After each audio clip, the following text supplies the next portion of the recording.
know, I'd have to say you have to stay within your own division. You have to go with the Houston Astros. Our guy Kono here is a big Astros fan. The biggest. The biggest of bigs, even though you had to. Oh, You know what? This guy was wearing the World Series. Oh, okay. We are going to go live with Pep Fernandez at the Riverside TV press conference for head coach David Patrick. Men's basketball coach David Patrick. If you're listening live right now on Fox Sports, i.e. 1350 AM, the Inland Sports Show, we appreciate it. And those watching live right now on Riverside TV on their digital platforms on Facebook and YouTube, we appreciate that as well. We are now moments away from the new head basketball coach for the Highlanders, Mr. David Patrick, and Director of Athletics, Tamika Smith-Jones.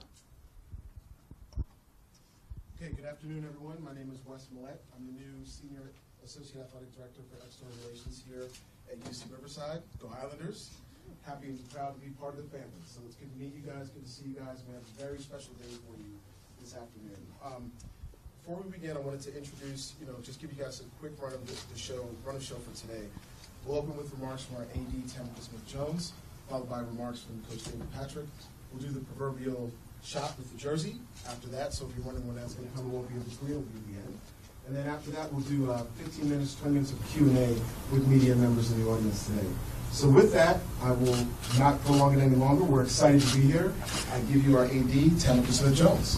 Thank you, Wes, and thank you all for being here. First, I'll start off by saying thank you to Chancellor Kim for allowing us to proceed with this search in the manner that we did, to the alumni and stakeholders that were part of the working group of advisories to make sure that we had the right selection for our program, and also to our donors and supporters of this community, our athletic department, and all of our student athletes and people that were involved in what we thought it would take for us to hire our new head men's basketball coach. So very grateful to those that have showed up today. What we do at University of California, Riverside is very much a part of campus integration and community integration, and so I don't take it lightly that you all are here. So to the point of today, it's my pleasure to share why we selected Coach David Patrick. As you all know, we have had a history of success at UCR for many years, and thought it was time to make a transition to build upon that success. And when I say build upon, it's more so thinking about the championship run, being champions in the classroom, being champions in the community, and being champions on the court. And as you all know, we have been champions in a lot of places, but there was some room for growth. And as we build our program, we thought that this direction would help us advance the vision forward and help us all be very proud of what we've invested in the program thus far. So David Patrick was one of those coaches that was in a very competitive pool. There were, prospects that I tell people all the time, talking about this process, that I lost a lot of sleep in the last 2 months trying to nail this down and get this right. And so David came with a plan and a presentation of what he thought he could do for our Highlanders as a builder of men, which was primary to what I was looking for as the development of our student athletes, our young men, not just as professionals looking to go pro in sport, but professional businessmen or whatever their careers they were interested in. Also, he has some great ties. I thought I was really connected until I met David and started kind of vetting his name around the industry. So being a part of this Inland Empire community is one thing, but when you start thinking about having a powerhouse men's basketball program, you really want to have some regional and national ties. And David is no stranger to this region and definitely has a connection across the nation. Also, many people talk about the international pipeline as a very diverse campus. We pride ourselves in our elite status as academic campus, and that's one of the things that I think David would be able to bring to us immediately to help us build upon our success. So lastly, I would say, before I allow David to share more of his vision for the program, David really was interested in being at a special place during a special time, growing with us, and it was all about the student athletes, the coaching staff, the athletics program that was being built It was not about anything that he had done anywhere else. And I took really, I stayed in tune with that, and I took that very much to heart as we started making these decisions. Sometimes, coaches have their own agendas and their own objectives. He very closely lined up to the mission of this university, to the vision of this program, and I think that he's going to make a great mark with the team that he is building, with the young men that we have here already, and the ones that we're hoping to recruit here to make this program a success. So without further ado, I introduce you to our new head men's basketball coach, Coach David Patrick. Thank you very much, A.D. Jones, for that your speech about me. And look, I'm truly humbled to be here today, and excited and honored to lead your men's basketball program. It's been a long time coming for me, and I've been in this business a long time as most coaches' right-hand man, and so they have the opportunity to lead a program at such a great institution that's great academically and strives in athletics. It's just a dream come true for me and my family. Before I get started, I'd just like to say thanks to some of the key people that helped me along the way. First and foremost, Chancellor Wilcox and Miss A.D. Jones for believing in me. And it's not easy to get a job when you're an assistant, because they want to know, have you been a head coach? But I've been in that right-hand seat for a long time, and been prepared for by the best. And the passion, their vision for the program is what sold me on coming here. And I can't thank you enough for letting me be here. To my former coaches and players that I've worked for, wouldn't be here without them. Most recently, Coach Jamie Dixon at TCU and their administration. This process went on while we were in the NCAA tournament. And for them to allow me to come out and go through the interview process is a testament to them. So I thank them for allowing me to come here and run the ship here. Family and friends, thank you. And I've got a lot across the globe, not just in the country. But you've all played a role in my development as a young man, as a coach, and I wouldn't be here without their support. To my new team, and it's always hard when you're a young group of men and change happens. And these guys have embraced me from day one since I got here. I've been here about a week, but all the stuff I've put in front of them in the classroom, how they're supposed to carry themselves, they've done so with the utmost respect, and I can't thank them enough. To the donors and alumni in the Riverside community, thank you for your support. We're going to continue to need it moving forward. As student athletes, our athletic department are going to need you. We're going to have a fun and great product, not only in the classroom, in the community, but on the floor for you guys to support. So I'm really excited to be working with you guys, and my place is an open door for all alumni and donors that are Highlander family. The community here in Riverside, man, you guys have been great. My wife and I got off the plane here on our interview a few weeks ago, and everyone that we've touched, whether it be a restaurant, at a hotel, have really been engaging to us, and it really made us even more so want to come here and be a part of this community. Last but not least, my other boss, Cassie Patrick, my wife, and her two assistants, my little daughters there, Bailey and Madison. Thank you.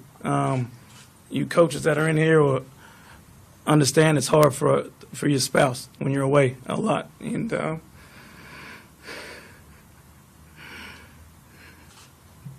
sorry.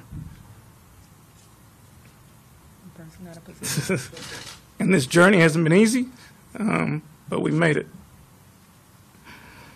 Woo-woo. Okay. I thought I'd get through that part. You did. Got it.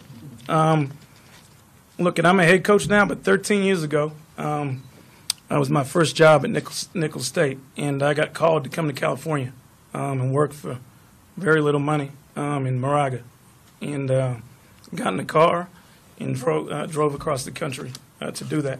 And my wife was supportive of it, and that's the reason I'm here today. my two daughters were born up in the Bay Area, and so the opportunity to come home for their home and when they were born, when the opportunity arose, we ran to it, and I had a lot of people along the way say, why, you're the Power 5 conference, why come to UCR, why come to the Big West? And I looked at it. I need to hire Miss Jones, but she was a great recruiter. She sold this program and her vision of this university like no other to me. And when I got on the ground here, I was able to see why this place can be special. And so 13 years later, being a basketball operations guy at St. Mary's and moving on to the road and recruiting some high-caliber players, having the opportunity to go coach at Power 5 conferences at LSU, at TCU, and being in programs where we started where there wasn't a lot of expectation is the reason I came here. And I want you guys to know that I wouldn't be here if I wasn't about trying to compete and win Big West championships. For me, what you're getting is a coach with integrity, that's a relentless worker, and that's got a passion to lead young men. And in no particular order, my job is to get the most out of them as young men, as students, and then on the basketball floor. And you'll see that from me, and that'll grow over time. As you think about my program and what you're going to see on the floor, it doesn't start until we get ourselves prepared in the classroom. And we're going to do that, and we've done that from day one. Our pillars will be sacrifice, trust, passion, and unity. They're the four things that I kind of base my program on. And you'll see that when you meet our young men. And I know you know a lot of them, but the more that come into the program, they'll start to mirror not just me, but my staff when that comes into place. I expect to win now, and that's why I'm here. This isn't a rebuild. This is a recalibration. I think the previous staff laid a great foundation for this program moving forward, and it's my job to continue to take the next step, which is to compete and win Big West championships. And they have enough talent in that room there to do that, and we will do that here coming forward. First of all, we can't win until we get our academics straight, and they've done that. And you'll have good people in front of you. You'll have people that have integrity on my team, and obviously the players we add will have those same characteristics. And it'll be a fun time here at UCR. I promise you that. From a basketball standpoint, it's real simple, for me. I've been blessed to work with some great coaches, from Coach Randy Bennett at St. Mary's, Coach Jamie Dixon at TCU, and Coach Johnny Jones, who was my previous coach at LSU. And they've all done things the right way, which I'll do. But the one thing that those three guys did was we were extraordinary at the ordinary. And simple to say, but hard to do. We'll be fundamentally sound. We'll take care of the basketball on the offensive end of the floor. But we'll start with defense. And defense will be our staple. We'll be relentless on that end of the floor. I tell them every day that they've been on the floor with me, and they've been up at 6 a.m., so we've been getting after it. But we're going to lead the league in rebounding. And the way we do that is by playing hard and getting after it every possession. Once we do that on the defensive end of the floor, once we get stops, we'll push it on offense, and it'll be a fun brand of basketball to play and a fun style to watch. So stay tuned, and I can't wait for you guys to really see us out there on the basketball floor. From a recruiting standpoint, and obviously I know recruiting is the cog and the lifeline of anyone's program, and we're going to continue to recruit at a high level here. I've been blessed to be able to recruit at every level, and there's no reason you can't get the best players in the country and in the world right here at UCR. There's so much to sell. The community, the academics, the support staff, everyone I've been around here on campus, it's an easy sell. And we're fortunate some guys have already jumped on board, but you'll continue to see great players come here, and we'll do that starting from within. And I say starting from within, we're going to recruit right here in the Inland Empire first. There's an abundance of talent here. We're going live here with the David Patrick press conference at UC Riverside as we continue right now. But now I'm here. My job and my staff job will be to keep them home, right here in California, at Riverside. This is a national program and an international university, and I tend to use that as a recruiting tool for us. And you'll see some players not only coming from this area, but from around the country, around the globe, into our program here soon. So it should be exciting times ahead for us. Last but not least, the alumni, the donors, former players, former coaches that we here, we need you, and we need your support.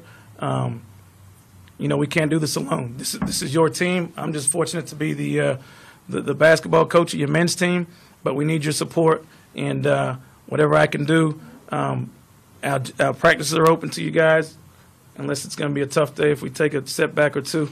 But they're open for you guys because this is your team, and I truly mean that. I'm going to be out in the community. I'm an extension of this, not only this university, but you former players, and so this is your team, and I want you guys to really embrace it and embrace us.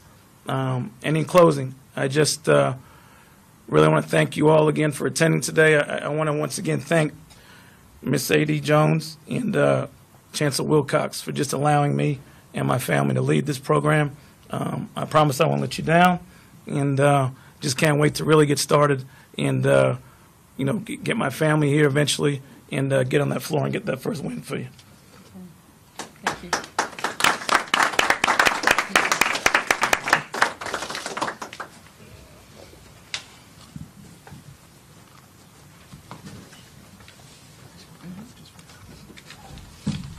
Once again, we are continued live at the UC Riverside David Patrick interview, a press conference. We're going to go right back here and shortly with a Q&A from the studio audience. So continuing coverage of the UC Riverside press conference. Very good.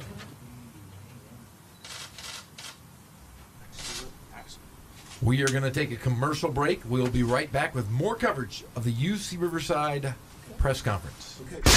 Your shot at $1,000 now. Text the keyword LOCK to 200-200. You'll get a text confirming entry.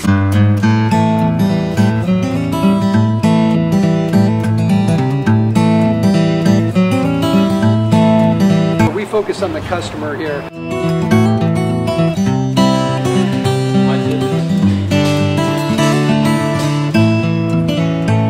Believe it or not, that is the biggest thing for customers on an oil change. They just want the convenience of coming in, driving in, getting it done, and driving out.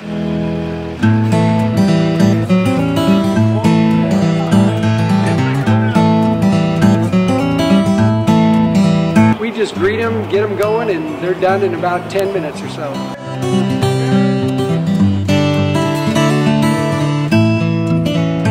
We don't push any sales on them. We do the oil change, and I think that's what sets us apart is our customer service.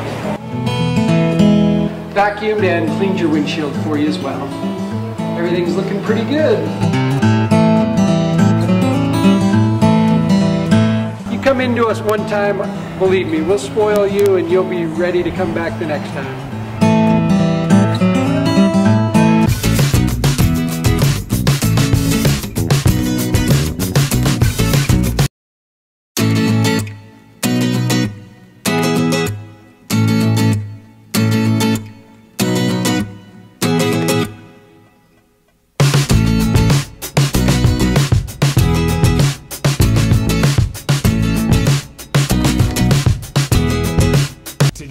Sports Show. Here's Pep and Jeff. We are back on the Inland Sports Show, Fox Sports 1350 AM. We're going to continue live with the UC Riverside press conference with David Patrick. University. I'm from a diverse background. I'm born in Bermuda. My mother's Sri Lankan and Australian. So I want to be in a diverse community. And there's no better place for me to raise a family and to coach a team than right here in Riverside. Okay, thank you, Coach. At this time, we'll open the floor. Questions from members of the media. And for Coach Patrick's benefit, since it's a first press conference. If you could identify yourself and your outlet, that'd be fantastic. So, first question. Everybody's looking at me. You've already met me. Yes, so I don't have to. I'm ready. I'm ready now. That's right. You talk about seeing the vision here and seeing the potential here. Are there specific things you see? Are there, whether it's community involvement or whether it's what you have on campus here, are there specific things you see that can facilitate that can get this program to the next level? No doubt. I think, first of all, you're selling a great academics institution, and as a parent, you want your kids to be able to not only play basketball, but get a great degree. And so when you're able to sell it, UC Riverside to a parent, it's an easy sell. And then you talk about coming in here to a city that has an international flavor. You have your own airport, you have great weather, the campus is spectacular, and you have a athletic director who wants to win championships. Why not here? The community, I think itself is sprawling and diverse, and I think it's an easy sell for a prospect and his parents to get them on campus here. You'll be surprised the day I got here how many phone calls and texts I have from kids that were looking at quote-unquote bigger programs that want to come here to UC Riverside. So I'm just excited to sell this vision and sell this program to everyone. And just to follow up on that, there are a lot of kids from this area that UCR tends to lose to places like Long Beach and Fullerton and Irvine and what have you. So how do you get those kids' attention? I mean, they've seen what the program has been over the years. How do you convince them? What's your sales pitch to convince them that, hey, this is a new day and this is essentially a new program? Well, you hit the nail on the head. It's a new day, and I'm not the previous coaches that were here. Hopefully my vision is great for them, but my job is to leave no stone unturned in this region, and I did that from day one when we could get on the road last week and touched every high school I could in this community, and I'll continue to do that with my staff moving forward. They obviously need to see a good product on the floor to want to come here and stay here, but we'll do all we can to take care of home first and then build out from there. Next question.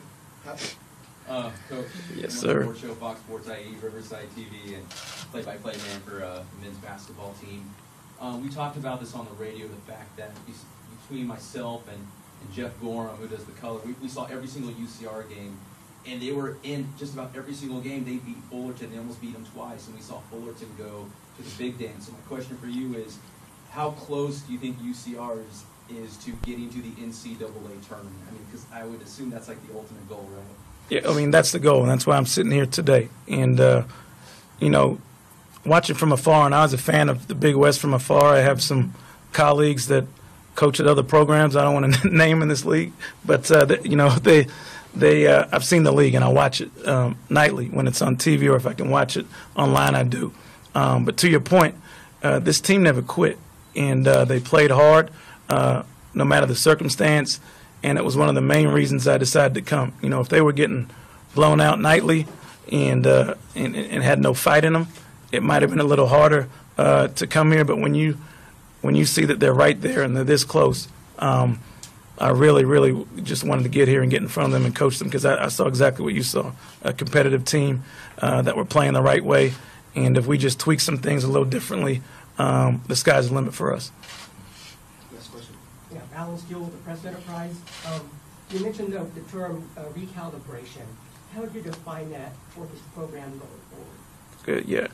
I think, there's no troubled kids in this program, first of all. So I don't mean we need to clean house and get new players in here. I'm more talking about from a basketball standpoint when it comes to wins and losses. There's different ways. There's different ways to skin a cat, and I've been taught some different ways defensively and offensively that I intend to implement those characteristics within our team. And I think if we do that, there's enough pieces right upstairs there that can help us win right away. The previous staff, I think, built a great foundation, and my job and my staff's job is to just add to that sooner rather than later. Hi, Coach. Jared Wincares with the Highlander newspaper. With 5 seniors graduating this past season, do you expect the team to go through more growing pains right away or to compete right away for conference championships? Look, I expect them to compete right away to win, and I'm glad those seniors are all on track to graduate, the guys that have left the program, and I've reached out to most of them. So I'm happy that they're going to walk over here with their degree in their hand. But the guys that are in place had a lot of experience playing-wise. When you talk about, Dikembe Martin coming back and Mino and DJ Sylvester, those 3 guys that played a vital role in the team last year coming back, I'm excited for what we have in store. And we got a commitment from a kid today that I think can help us right away. So moving forward, I think the foundation and this team, even though those seniors are leaving, we can compete right away here in the Big West. You mentioned being in the right-hand seat for the previous part of your career. Now you're in the driver's seat. What can we expect to see on the offensive end and the defensive end now that you're making that call? Yeah, great question. I touched the offensive end first because everyone likes to score, even though I like to guard. I worked for Coach Bennett, Randy at St. Mary's, and Coach Dixon at TCU, and our programs were top 10 in the country in offensive efficiency every year. Whether it's offensive rebounding, taking care of the basketball, shooting a high percentage, areas that we thought we could control. And so you're going to see us play probably 4 out, 1 in with a lot of skilled players on the perimeter, and then try to dominate points in the paint, either through our post or through our guards getting to the lane.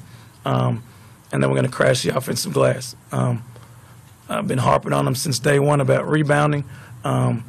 It's an area we can all get better at, and it'll be a new sound look for these guys. But we're going to be very efficient on offense.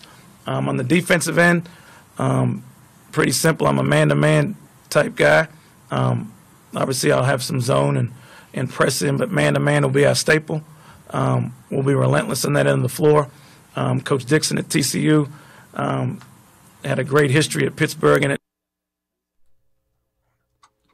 we are having continuous coverage of the UC Riverside press conference with head coach David Patrick on Riverside TV. But we're gonna be relentless in that area, and we'll press some, we'll zone some in certain situations. But my one thing you heard me say, being extraordinary at the ordinary, is you just got to be sound and do the same thing perfect every time, and that's what you'll see us implement on both ends of the floor. Do you have the pieces right now to do that, or are you kind of waiting for other pieces to kind of fall into place? Or no, look, I think the pieces are right here to win now. I think you can need it. Well, it's my job to put them in situations where they can succeed. We definitely have the pieces to do it, and we'll add to that.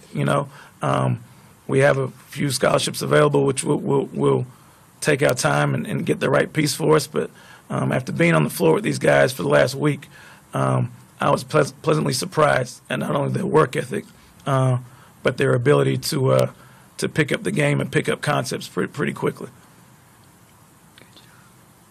Hi, Coach. Jordan Hom, UC Highlander. How will you utilize your past experiences with former players and other coaches that you've learned from in your vision for this team? Good question. Obviously, some of my former players are fortunate enough to play in the NBA.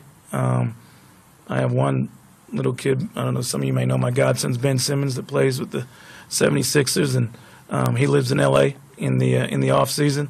So the hope is to get him down here and training around that guys, just so they can see what it is to be a pro, And another former player, Matthew Dellavedova, that played for me, is one who went the other route. He was a 4-year guy that got his degree, and when he's on this side of the country, I want him around because I want guys to know that you can still be a basketball player and get a degree at the same time. And so, not everyone's one and done, So I want to utilize that. And then my coaching fraternity.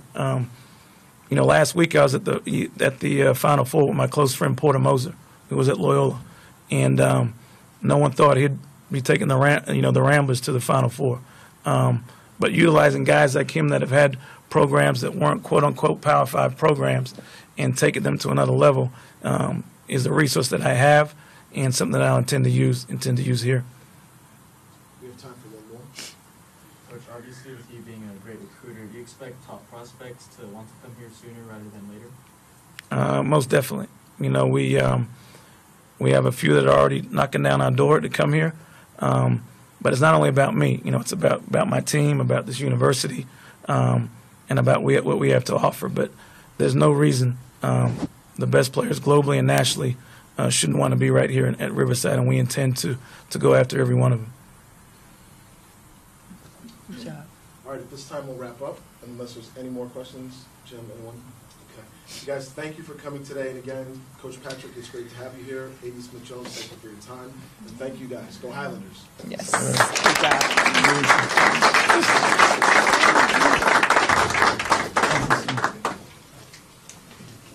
And that'll do it for our coverage here on Fox Sports IE 1350 AM, as well as Riverside TV, as UC Riverside formally introduces their new head men's basketball coach, David Patrick. We appreciate you watching live on the Facebook and YouTube channels for the city of Riverside, and also, again, listening live on Fox Sports IE. I'm Pep Fernandez. If you're watching here on Riverside TV, that will conclude our broadcast. If you're on the radio, I turn it back over to Jeff Gorham on the Inland Sports Show. We'll see you next time. Thanks, Pep. And that was David Patrick's introductory press conference at UC Riverside, the new head men's basketball coach. When we come back, we're going to kind of touch bases, recap a little bit what we heard from Coach David Patrick.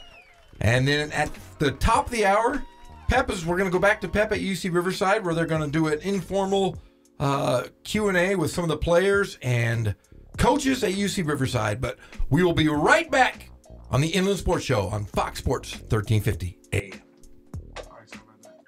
And one time at band camp, we weren't supposed to have pillow fights, but we had a pillow fight, and it...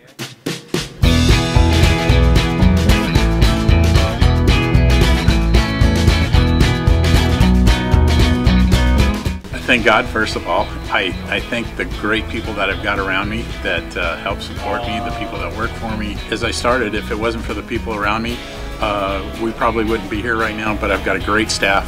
I've got great people that do stuff for us outside the store, and we've been very, very fortunate.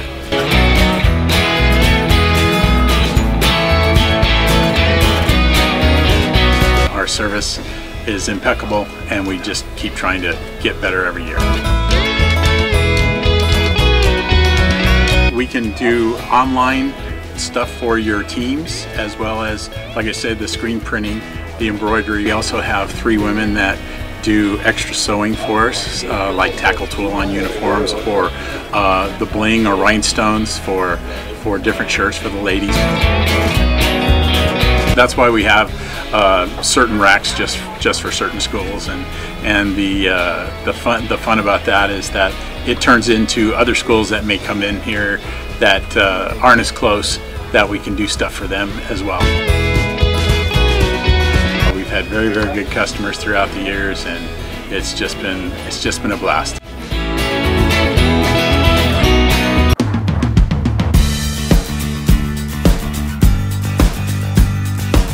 We're a small family-owned, strive for quality pre-owned vehicles. We're not a volume dealer, and we take every deal as personal to us.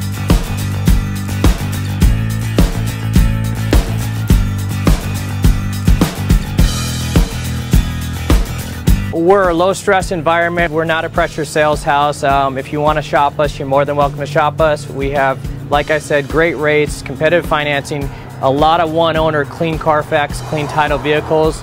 As you see, we have Carfax everywhere. That's most important to us, to educate our customers before they make a purchase.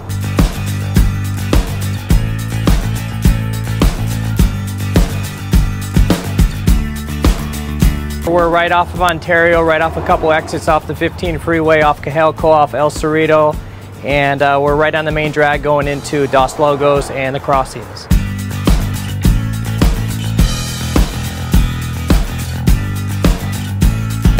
We have great financing. We have great lenders that we're using. We do buy, sell, trade, cash for your car. Whatever we need to do to help accommodate the customer, that's what we're here for.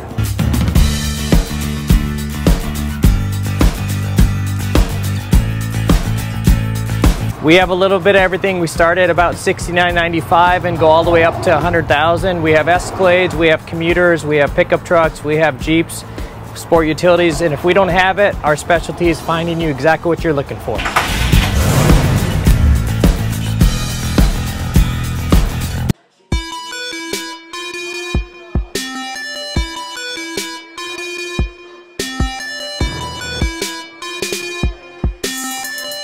I played once upon a time at Centennial High School. I was actually on the first ever CIF championship team back in 2000, and then my senior year we won it again.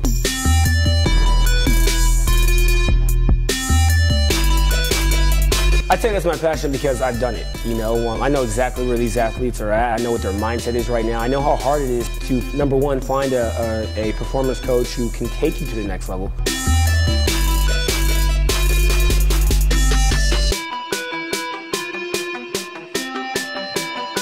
What sets us apart has to be, you know, how we work with our athletes and what we know.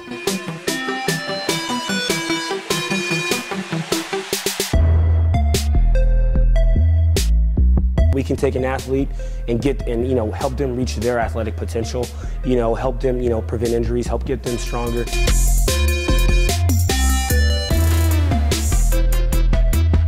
I know every single athlete who steps into this gym. I know exactly where they're at, and I'm going to progress them every week. If you're not getting results, then, you know, really what's it about? We're going to deliver something that's measurable, you know, in terms of speed, power, you know, strength, agility.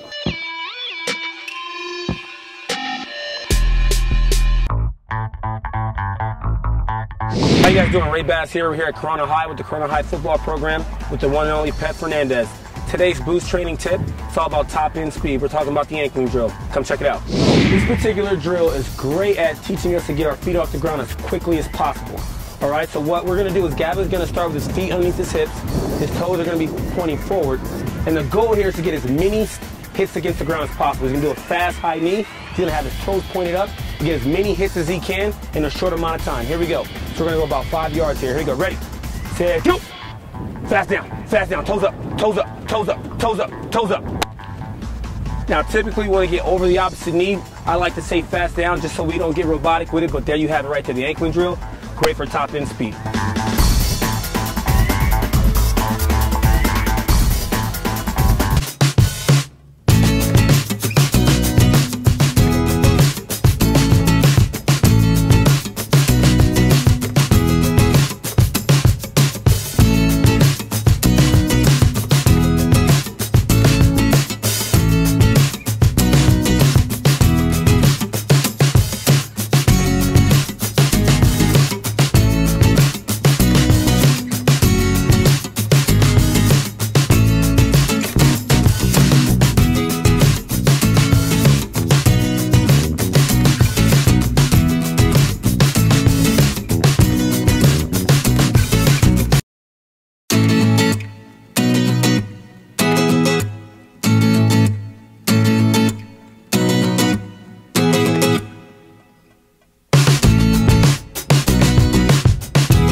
He's a retired race dog. You got me an old dog. Oh, well, he's not that old. He's old enough to be retired. We're back to the Inland Sports Show. Here are your hosts, Pep Fernandez and Jeff Gorham. We are back here live in studio on Fox Sports 1350 AM. This is the Inland Sports Show. I'm Jeff Gorham. I'm here with Cullen Holt, the Big Kono, and Greg Holla. We just finished with the first part of the UC Riverside press conference introducing new head coach David Patrick. Well, a couple things, guys. We learned that we have a new coach at UC Riverside, and he's come from a big program. He's been in a few places, guys. 13 years sitting at the right hand of the head coach. He's finally getting his first look as a head coach, and it's here at UC Riverside. What were your thoughts on that press conference? Well, like they said, he knows just about everybody. One of the ones that stuck out to me, I don't even know if I heard the rest of the press conference after he said Ben Simmons. Yeah, Ben Simmons is his godson, and I think that goes back to his growing up in Australia. He was born in Bermuda, ended up growing up in Australia, came out to high school where he signed at Syracuse, played 1 year at Syracuse, went to the Final Four, and then ended up transferring to play for a smaller university. But he's got a great pedigree. He's coached with some great legends. He coached at St. Mary's with Randy Bennett. He was with Jamie Dixon the last couple of years as the associate head coach at TCU, where he led TCU 2 years in a row to the best recruiting class in the country, and he did the same at TCU when he brought in guys like Ben Simmons. He also brought in guys we're all familiar with, Matthew Dellavedova, where he brought him over at St. Mary's. He had a great career at St. Mary's with Coach Randy Bennett, and Patty Mills. So he's got the pedigree to recruit some athletes at UC Riverside. We heard a lot from him. He said he's going to bring a lot of defensive. First and foremost is going to be defense. He's a man-to-man coach, but he said he'll throw in some zone. He'll do a lot of press. So there is a lot of pressure on David Patrick to win right away because, hey, you fired two coaches, or really you fire a coach mid-season. You bring in Justin Bell. Justin Bell does a great job. Won some games in conference. They ended up going 4-12 in conference, but, big win versus a tournament team. Cal State Fullerton almost beat them twice in conference. So, we've got Pep Fernandez on the phone here. Hold on one sec. Pep, is that you? Are you there? I am here. I've got like 1 or 2 minutes before we head back in for the second part of the ceremony, I guess you could call it, because we're going to meet all the donors and a lot of the supporters here of UC Riverside basketball as we were just formally introduced to head coach David Patrick for the very first time. Jeff, I hope you listened in. He said a lot of great things. A lot of things that we're going to talk about later in the show as well, but the big underlying message, I guess, that kind of umbrellas the whole entire press conference is the fact that he wants to win, and he wants to win now, and he knows a lot of important people. He's surrounded himself with a lot of big names, a lot of big coaching names, Jeff. I know Jamie Dixon, Randy Bennett is some of the names that he mentioned. So, he comes from a great pedigree, and he wants to win now at UCR. Well, you did touch, I heard your question, they beat Cal State Fullerton, who was a tournament team, even though the record didn't signify that the Highlanders were very good on the court. They were 9-22 overall, but 4-12 in conference. We saw them every single game, and they were close in virtually every game except for a couple hiccups at Michigan, Seattle University, and Utah Valley. But other than that, they were in every ball game for the most part. Yeah, and ultimately that's the goal. You want to get to March Madness. You want to make the NCAA tournament, and those are his goals as well. He feels like they're not that far off, that they could get there very soon. So what's going to happen here is around 4 o'clock, maybe shortly after, we're going to have the second part of this press conference. The media's filed out. We've gone upstairs into the Johnson Family Practice Facility, and Coach Patrick's going to address a lot of the local dignitaries, donors, people of that sort, and talk about his mission statement here for the Highlanders. But he said he's already had a week under his belt to work with the guys and meet a lot of them and, get kind of up close and personal with the returning players here. In fact, I just saw Dikembe Martin. I saw DJ Sylvester. I saw Minnow Dykstra. A lot of these guys are going to be here at this 4 p.m. press conference. So, guys, I'm going to run right now, but stay tuned. About 4, maybe shortly after 4 o'clock, we'll take the second half of this press conference live also on the Inland Sports Show. Thanks, Pep, and give my best to Coach Bell. That was good news that he's going to remain on staff at UCR, so give him my best, and we'll hear from you shortly after 4 o'clock. Sounds good, guys. Thanks for holding it down. That's Pep Fernandez over at UC Riverside. He's going to cover the second half of the press conference shortly after 4 o'clock. But let's get back to Coach David Patrick. He's brought in some really, really good players. He's recruited very good players, I should say. Among those, we mentioned Matthew Dellavedova and Patty Mills and his godson, the great Simmons.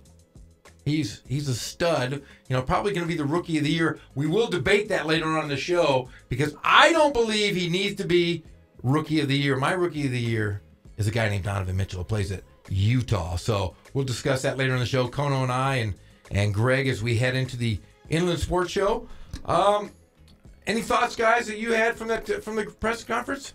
Well, let me just say this. If I had been there, and I love the question that Pep asked about UCR being so close in every game, what I would like to know, though, is something's got to give. Something's got to give. You're losing games by under 10 points, multiple games in a season. What is this new coach going to do to make that change and push them over the hill?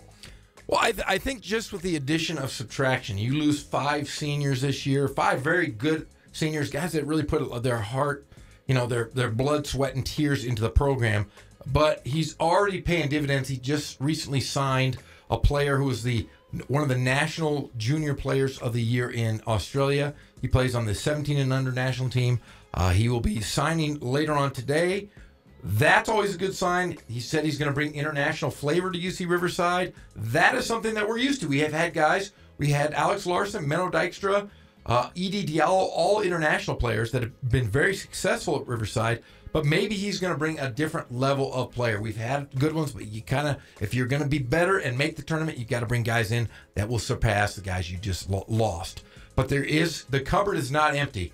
Dikembe Martin, who is as a freshman was a phenomenal player. He was on the all Big West freshman team. Had kind of a struggled a little bit his sophomore year, but a lot of guys do. But he is a very, very good player. Could be one of the top point guards in the conference. You have another guy, Johnny Kennedy out of Rancho Verde, who's the best athlete by far on the team, one of the better athletes in the Big West. So you can develop him. He's going to have another year under his belt. He played Division I basketball as a true freshman this year. So a lot of good things in UC Riverside's future. The tough thing is, though, they're going to have to schedule pretty tough next year. This year they played Michigan. I assume when the schedule comes out, we're going to see 2, 3, 4 big schools, not quite as good as Michigan. Michigan went to the national championship, but we will see teams that UC Riverside is going to have to face, and it's going to be a tough first year for head coach David Patrick. Yeah, and I'd love to see them tested right out of the gate. What a better way to get to know this coach and maybe what's going to be different about this team and how much he keeps the same if they get tested early on with bigger opponents. And the thing is, they will be tested because they're going to be a younger ball club. Other than, Dikembe Martin's going to be a junior next year. He's going to be their emotional and vocal leader on the floor. But you're going to have guys. You're going to have Menno Dijkstra is going to be a senior next year. Menno Dijkstra is one of those guys. He's a 7-footer that can stretch the floor. He's a great outside shooter. But Coach Patrick said in his press conference he wants to pound it inside. If that's the case, Menno Dijkstra is going to have to improve that inside game. He's going to have to improve that strength because he's going to depend on somebody to be in the post. Yeah, who's going to be the guy other than Menno Dijkstra? Who else do you look to for that? Well, they've got four scholarships now. They just signed one. Hopefully they bring somebody in. You hope maybe Edie Diallo can improve. We saw a great he improved so much working with assistant coach Brian Weathers at the end of the season. If he can improve, because his strength, he looks like Tarzan, but sometimes plays like Jane. We got to see Tarzan every single night. We can't see Edie Diallo kind of disappear at times, and he did that a few times this past season, but at the end of the year, he looked a lot better. So I think and I hope that David Patrick will bring a foundation of guys, new players that will propel UCR into the future in the next few years in the Big West.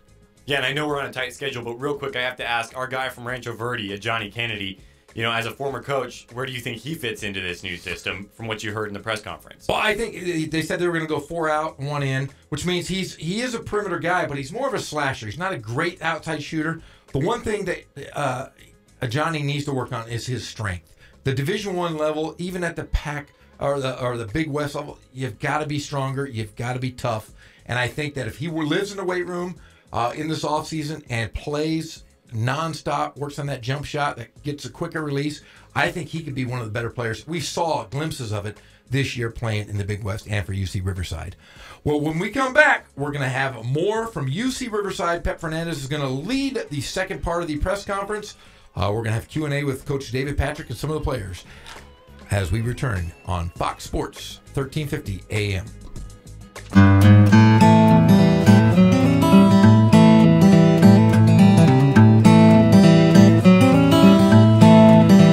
focus on the customer here.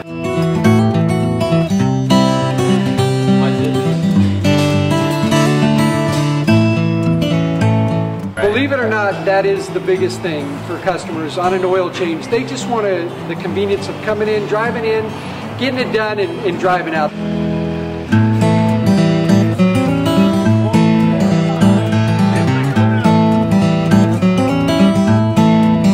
We just greet them, get them going, and they're done in about 10 minutes or so.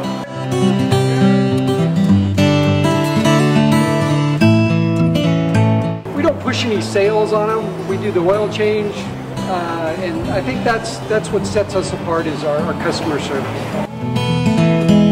Vacuumed and cleaned your windshield for you as well. Everything's looking pretty good. You come into us one time, believe me, we'll spoil you and you'll be ready to come back the next time.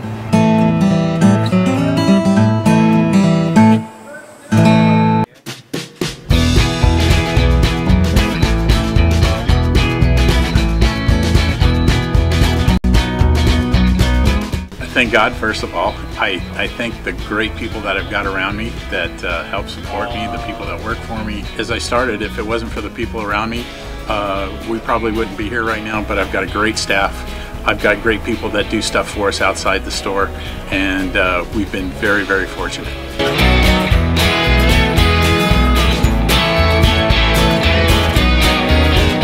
Our service is impeccable, and we just keep trying to get better every year. We can do online stuff for your teams, as well as, like I said, the screen printing, the embroidery. We also have 3 women that do extra sewing for us, like tackle tool on uniforms, or the bling or rhinestones for different shirts for the ladies.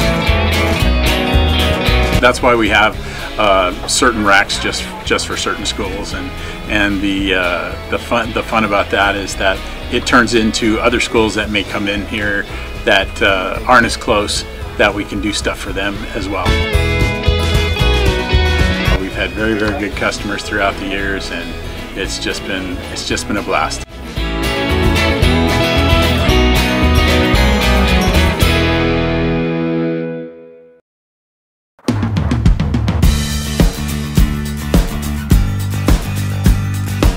We're a small family-owned, strive for quality pre-owned vehicles. We're not a volume dealer, and we take every deal as personal to us.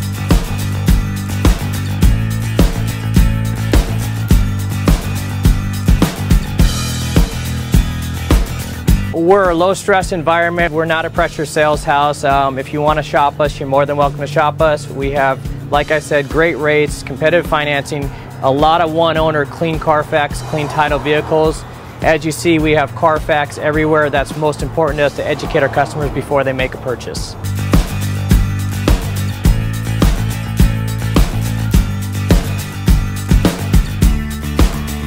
We're right off of Ontario, right off a couple exits off the 15 freeway, off Cajelco, off El Cerrito, and we're right on the main drag going into Dos Logos and the crossings.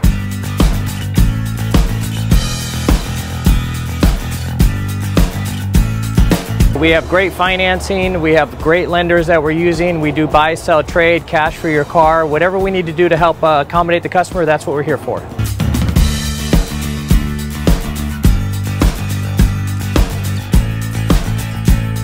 We have a little bit of everything. We start at about $69.95 and go all the way up to $100,000. We have Escalades, we have commuters, we have pickup trucks, we have Jeeps, sport utilities, and if we don't have it, our specialty is finding you exactly what you're looking for.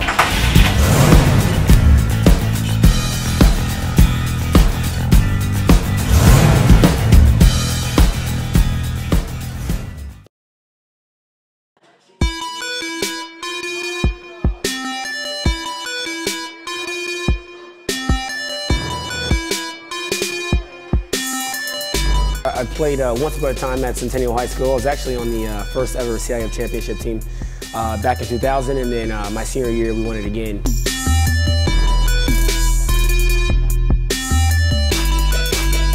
I think that's my passion because I've done it. You know, I know exactly where these athletes are at. I know what their mindset is right now. I know how hard it is to, number one, find a performance coach who can take you to the next level.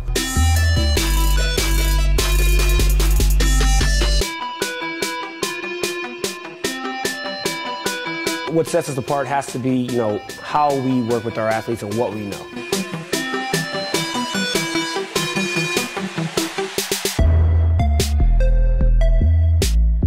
We can take an athlete and help them reach their athletic potential, help them, prevent injuries, help get them stronger.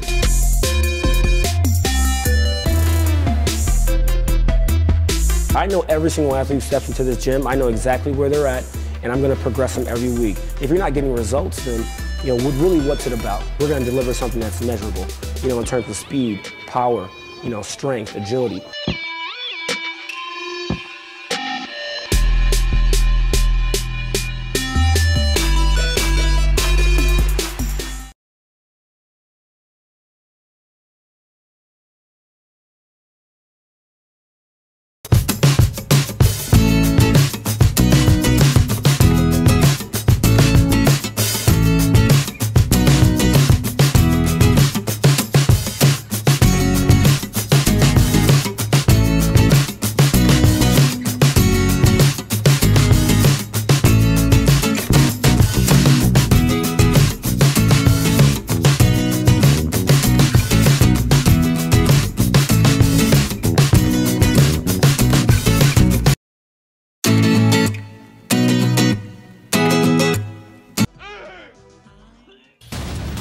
Back to the Inland Sports Show. Here are your hosts, Pep Fernandez and Jeff Gorham.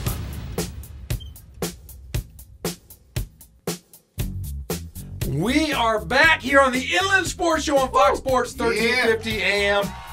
Boy, Pep is gone. He's working on press conferences. I'm here. Greg's here. Kono's here. You hear the song that I'm playing for you? Is this a little Billie Jean? Yes, it is. Gosh, it's always great to have my favorite song in the entire world as I'm working on the Inland Sports Show. I gotta ask you, Jeff, what is your favorite Michael Jackson album?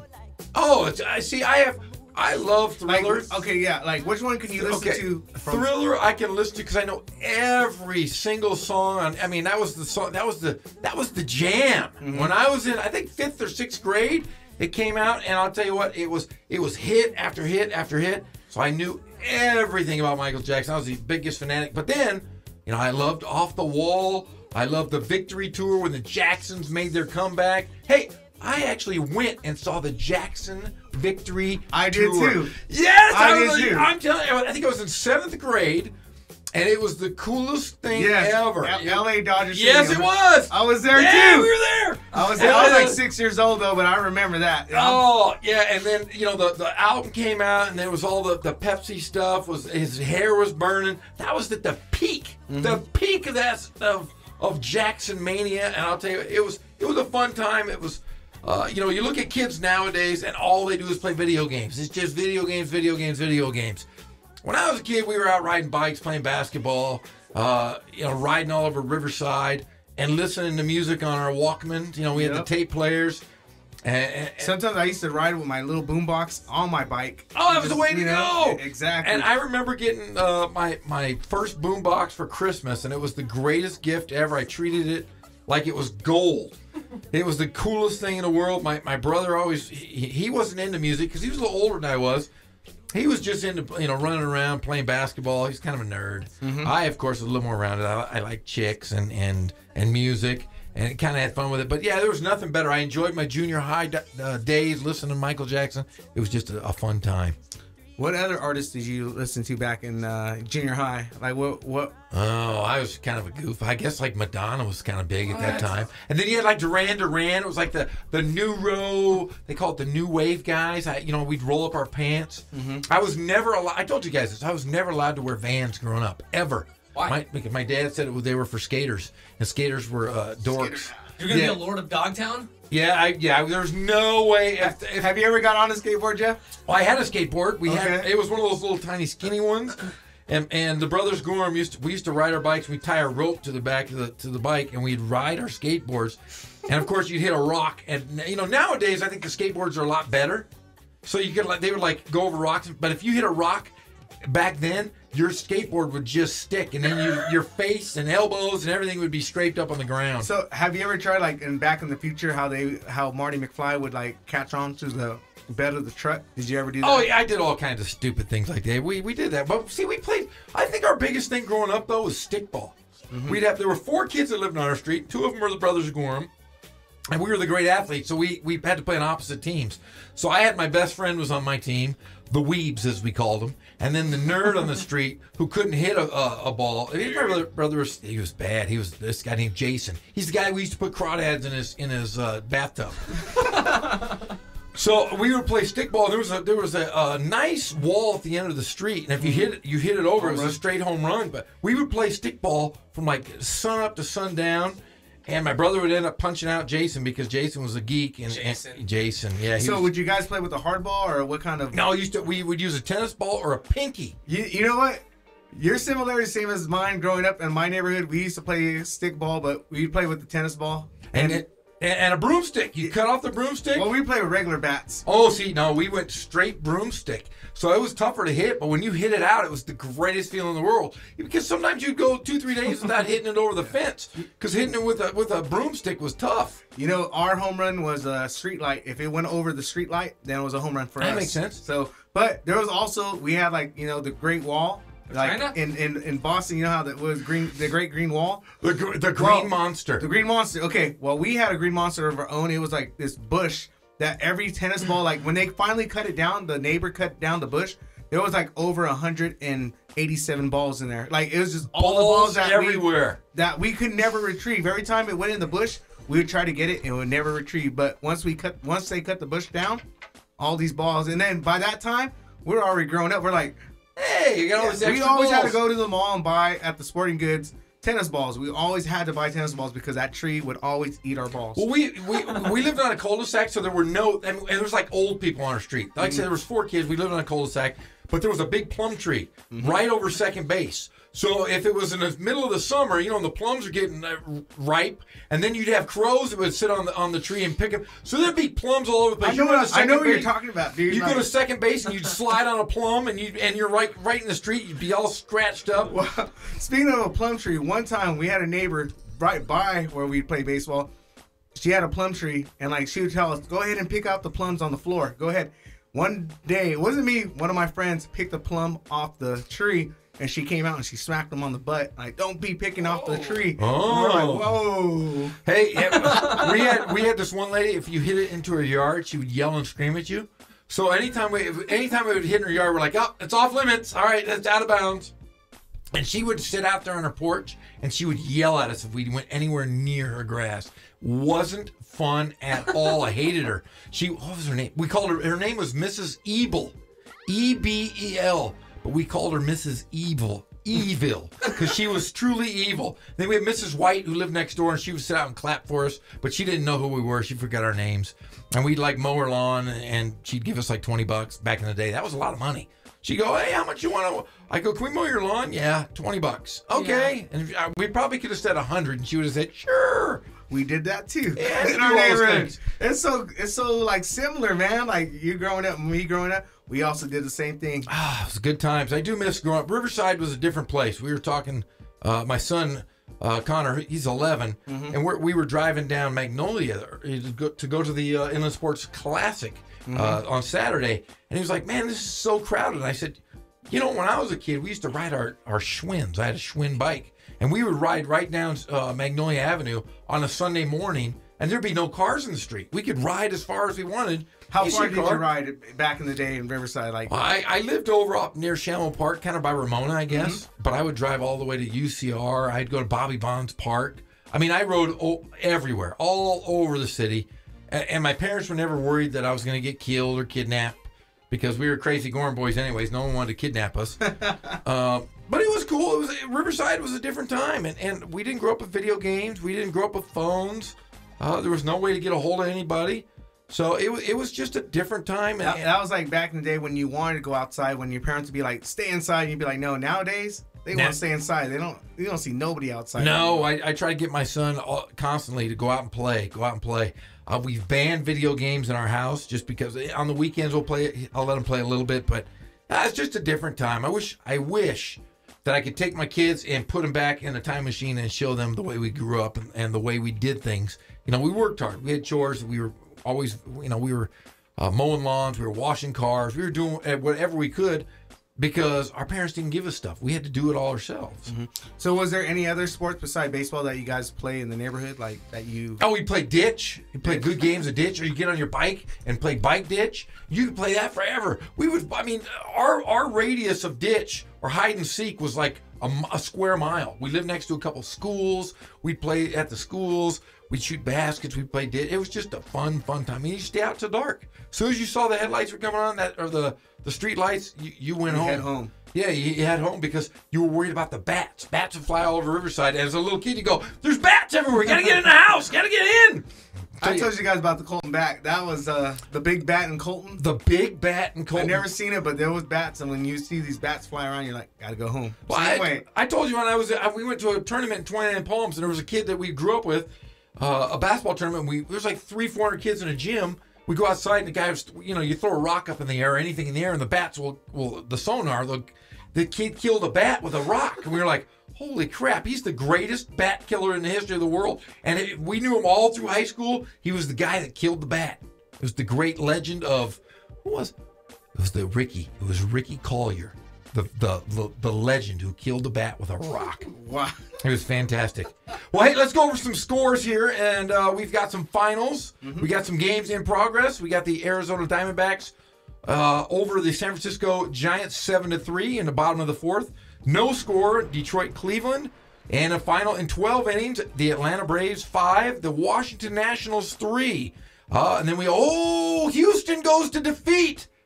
It's a final, Minnesota 9, Houston 8. Wow. So a tough loss for the Astros, the defending world champions. And then we go over to the National League, Milwaukee 3 over St. Louis 2.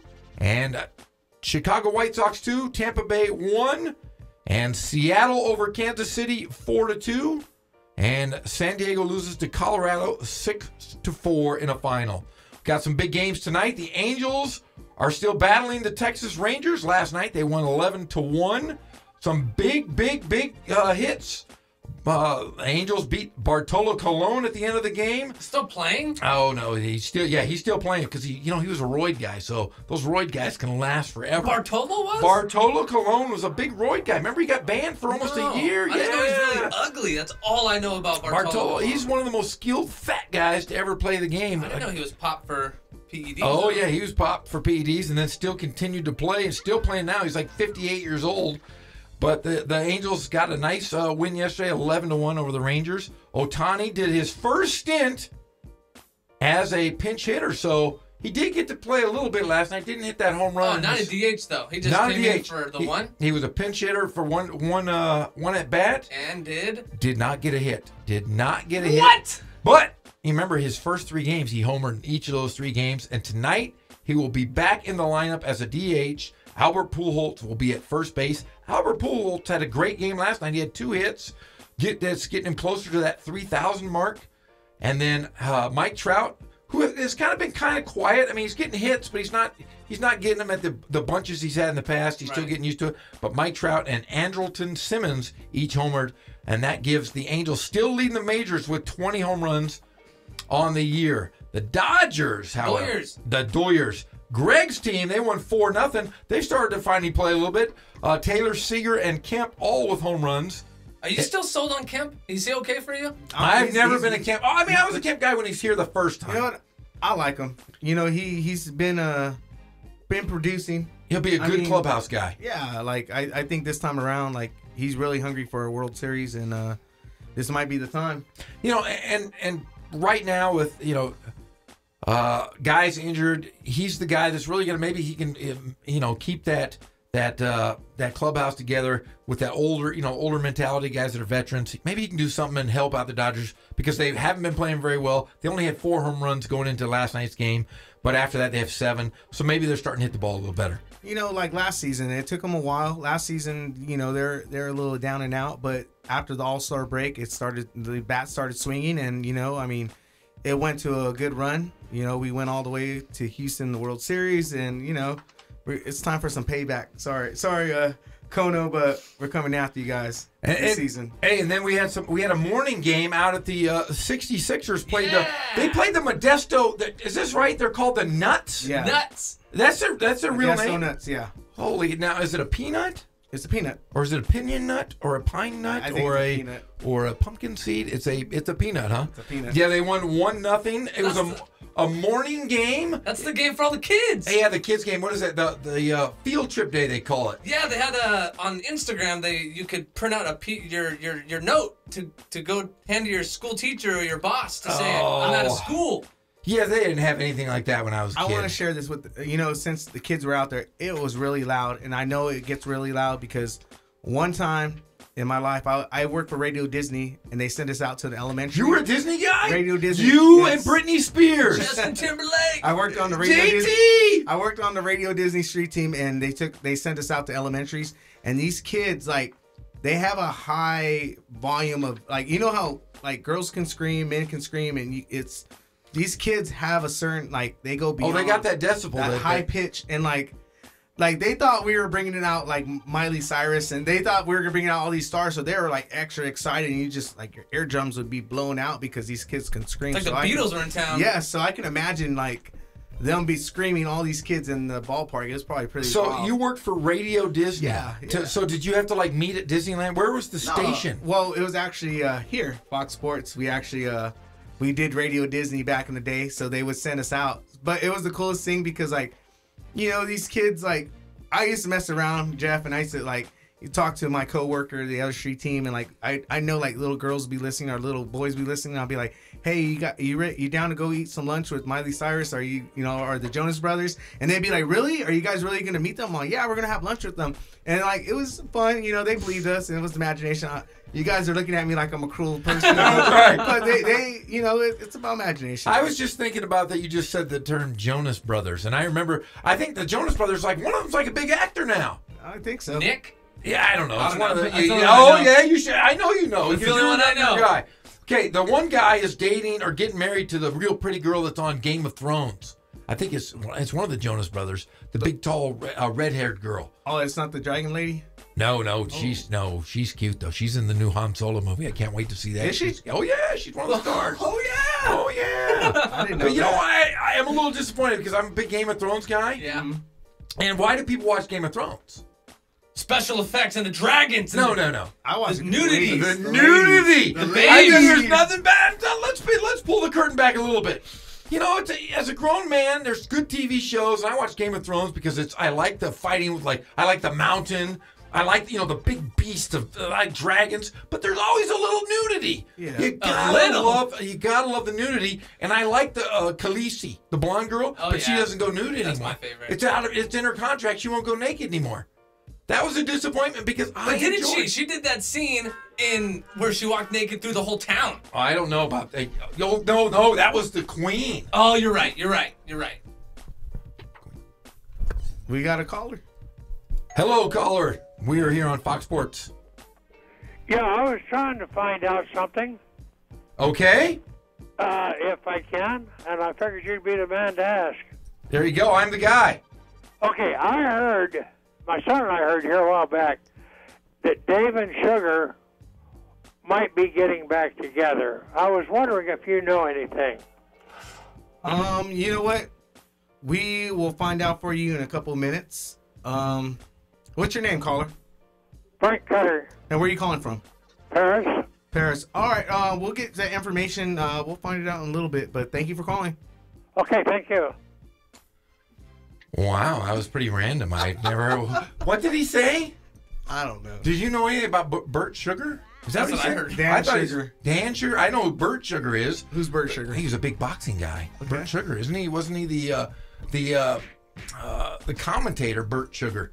He was a big time guy on HBO for a long time. Well, maybe that's what he was. That's the first time we've had somebody call in. I thought it was Pep giving us a call back. You were scared of your first caller? We got to go to break, but we'll find out who Dan Sugar is. We're going to find Google out. him. Yeah, right so now. See if he gets back caller, we together will with the find out, and I will get that info to you. We're going to take a short break, and we're going to be back with Pep Fernandez from UC Riverside. He's going to do his press conference with the players and Coach David Patrick here on the Inland Sports Show on Fox Sports 1350 AM.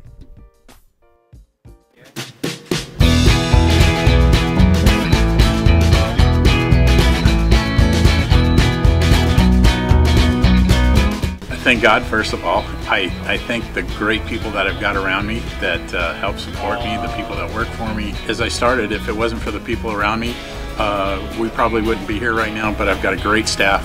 I've got great people that do stuff for us outside the store, and we've been very, very fortunate.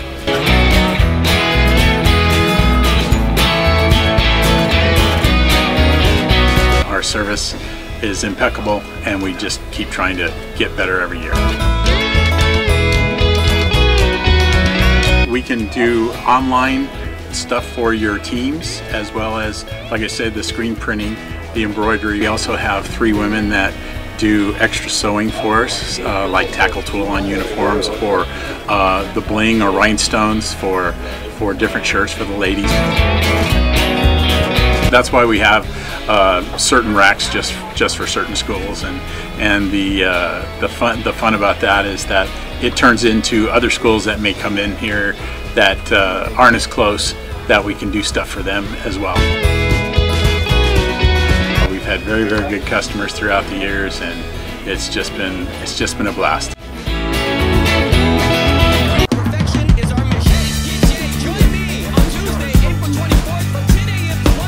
We're a small family-owned, strive for quality pre-owned vehicles. We're not a volume dealer, and we take every deal as personal to us.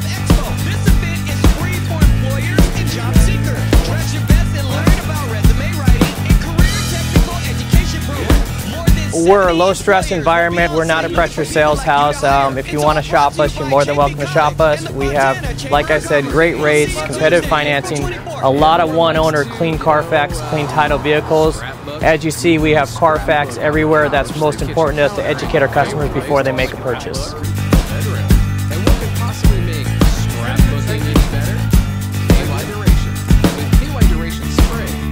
We're right off of Ontario, right off a couple exits off the 15 freeway, off Cajalco, off El Cerrito, and we're right on the main drag going into Dos Logos and the Crossings. This report is brought to you by Compassion International. We have great financing, we have great lenders that we're using. We do buy, sell, trade, cash for your car. Whatever we need to do to help accommodate the customer, that's what we're here for.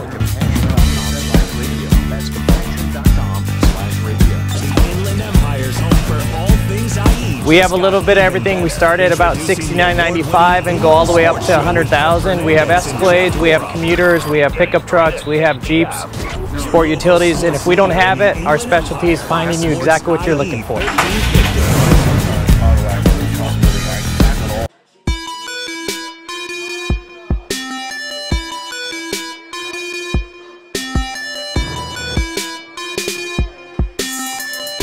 I played once upon a time at Centennial High School. I was actually on the first ever CIF championship team back in 2000, and then my senior year we won it again.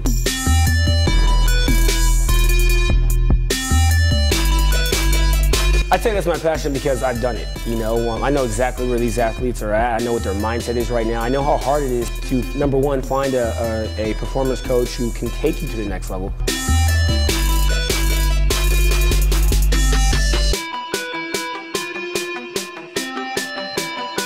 What sets us apart has to be, you know, how we work with our athletes and what we know.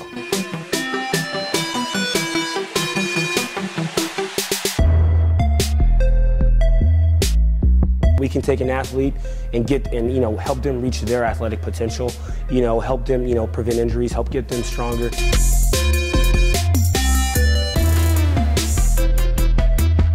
I know every single athlete who steps into this gym. I know exactly where they're at, and I'm going to progress them every week. If you're not getting results, then, you know, really what's it about? We're going to deliver something that's measurable, you know, in terms of speed, power, you know, strength, agility.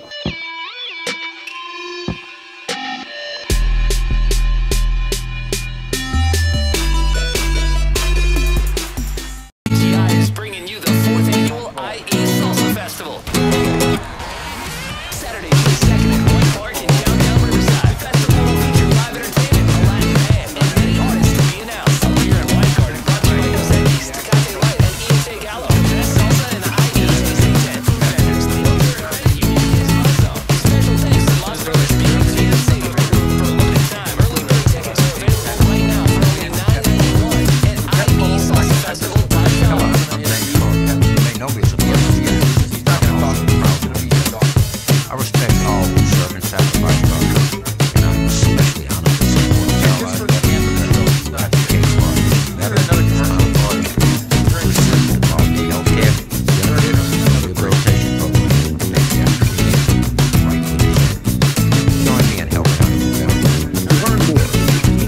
United.org. Public service message from Paralyzed Veterans of America. I'm a volunteer at United. I'm asking people around the neighborhood what they think this place needs. Wi-Fi everywhere. More playgrounds. You can make sure ice cream.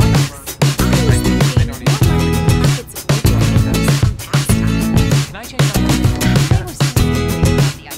When it comes to getting better tax refunds into the hands of local families, what this place needs is you. Donate or volunteer to UnitedWay.org because great things happen when we live united. Brought to you by UnitedWay and This is Mike Scott, voice of your Rangers Hugo Waste football team. Rounds 11 belonging to the Dodgers. Thanks for listening to Fox Sports, home of the Rangers.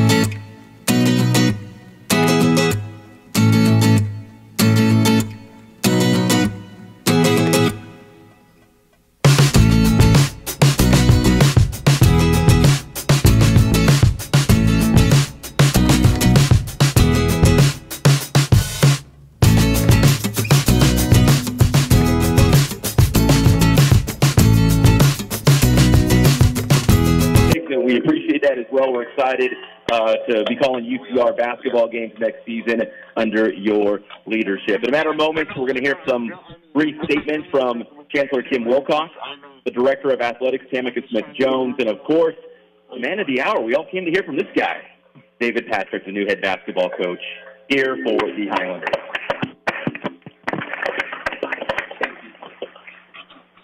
So we thank you for stopping by on this introduction and this reception here at the Johnson Family Practice Center. And we're going to start things off with a statement from Chancellor Kim Wilcox. Chancellor?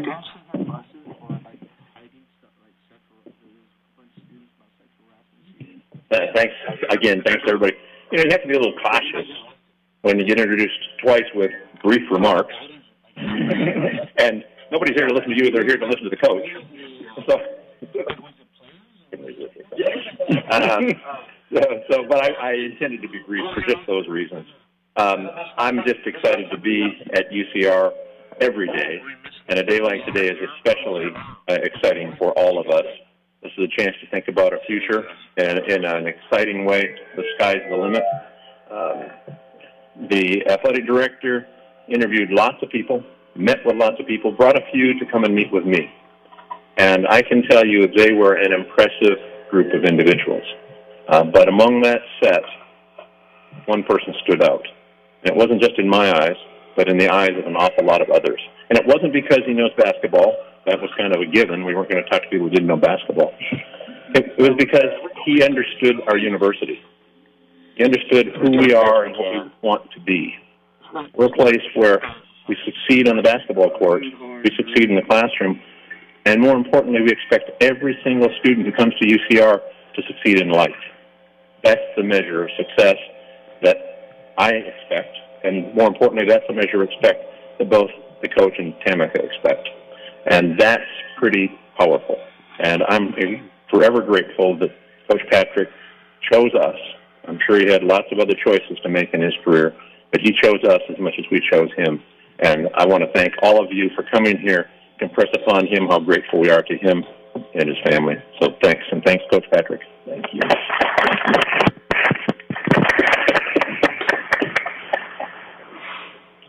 Well, it's been a long nationwide search. In fact, I guess you could say a global search.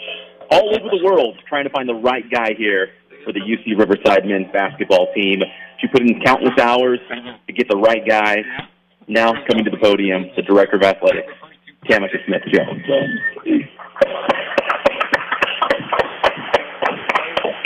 Thank you, Pep. First, let me start by thanking Chancellor Kim for allowing us to conduct this nationwide search, and our entire athletic staff, many of you that are here even today, our donors and key supporters who were a part of advisory team to make sure that we got the right fit for our program, and also so many in the community that really love and care about this program. It's been a fun, hectic, but I think very promising finish to this part of my job as the athletic director. Today is a great day to be a Highlander. I feel the energy and the vibe, and I get a chance to feel that every day, talking to our student athletes, our coaches, and the team that we're building to push our vision forward. Before we hear from Coach Patrick, I'm here to share with you why. Why? He was selected from a great pool of candidates, and it got really challenging down the stretch. I'll tell you that. But Coach Patrick's characteristics just really exuded everything that I thought our young men, who were the sole focus of the reason for looking for the best coach to be the best fit for this era of men's basketball and UCR athletics. We believe that he's the right person that will elevate our profile, elevate our team, and not just in the classroom, but also on the court. We've had a lot of success here at Riverside, and I know that we have more success to come, and he has done that at the highest level. To get a good understanding of what Coach Patrick has been able to recruit in elite athletes, and not just recruit them, but also develop athletes, being able to hear his plan and his vision, not to just bring new talent to us, but what he thought about the young men that we had here was really incredible and really set him apart in the conversations that we had. He is a high-character person. I talked to many high-profile individuals in the men's basketball community, and I told Coach Patrick that there was a competition at some point where someone said, if you could get him, he's your guy.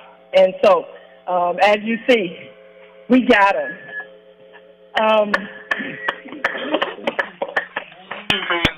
He has a long history of success. I think that, anyone that's read his bio and can see what he's done. He's proven.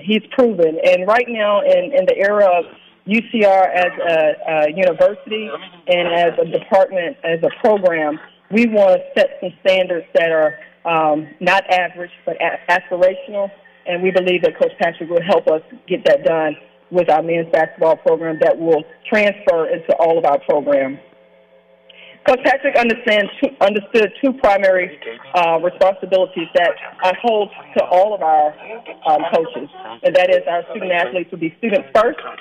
They will be able to engage in our community really as students and ambassadors of this at this great university, but also that they will get a chance to have a great experience and someone that will be able to represent us not just locally, but regionally and nationally as an aspiring program. Needless to say, we're looking forward to a lot of success, Coach Patrick. And today is such an honor and a privilege to finally turn the reins over to you and say congratulations and thank you for being our new men's head basketball coach. Thank you.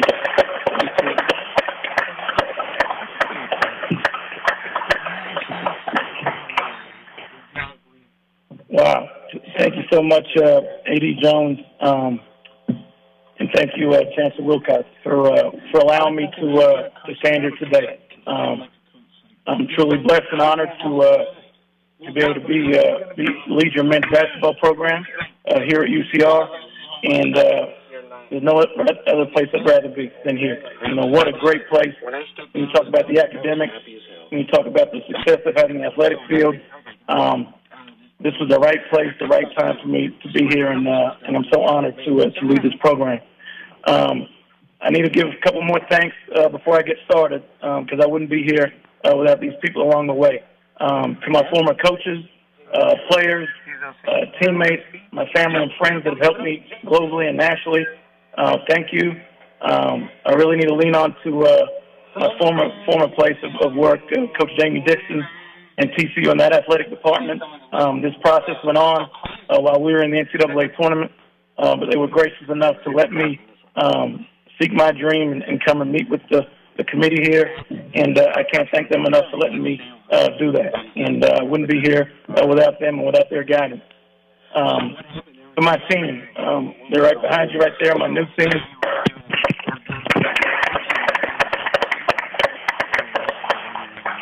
I want to thank you for embracing me. And it's only been a week and 10 days that I've been here, but change isn't easy. And I know some of you have had a couple of coaches over the years, and I really just thank you for embracing me and giving me your all on this basketball floor. and in the classroom. I haven't had one issue here since I've been here, and it's a testament to the previous people that had guided you beforehand. So you guys deserve a round of applause.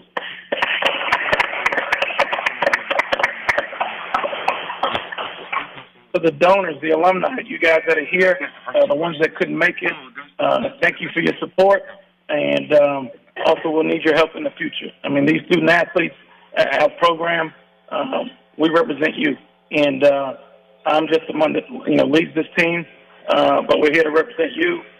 I'll do all I can for you to have access to our program. I promise you that I'll make you proud, my team will make you proud, and we just need your continued support. And I'm a bridge there for you. Whatever you need on my end, we're there. We're here for you.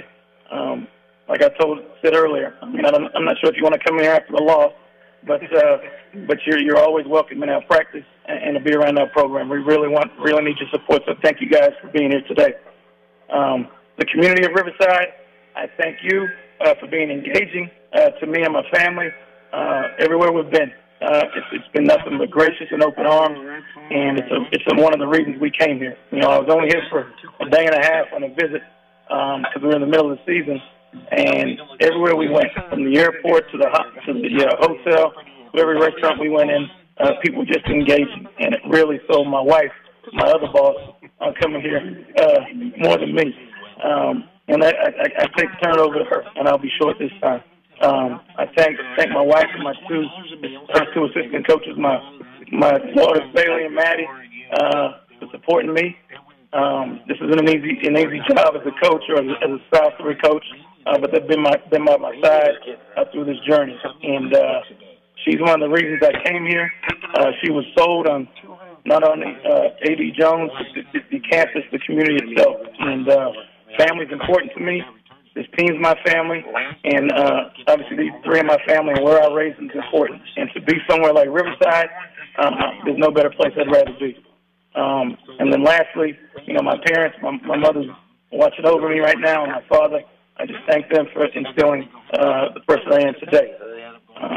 So just so you know who I am, Ms. Tamika touched on it. You're getting a relentless worker here. I mean, I've worked hard for what I've got. I didn't start as an associate coach. I started as a volunteer coach at St. Mary's up in NorCal 13 years ago. And I got in the car and drove from Louisiana up to NorCal in a little brown Toyota. I don't know if that's a sponsor or not, but a little. Yeah, there you go. But I did that, and it wasn't for the money. It was for the love of the game and the love of wanting to lead young men.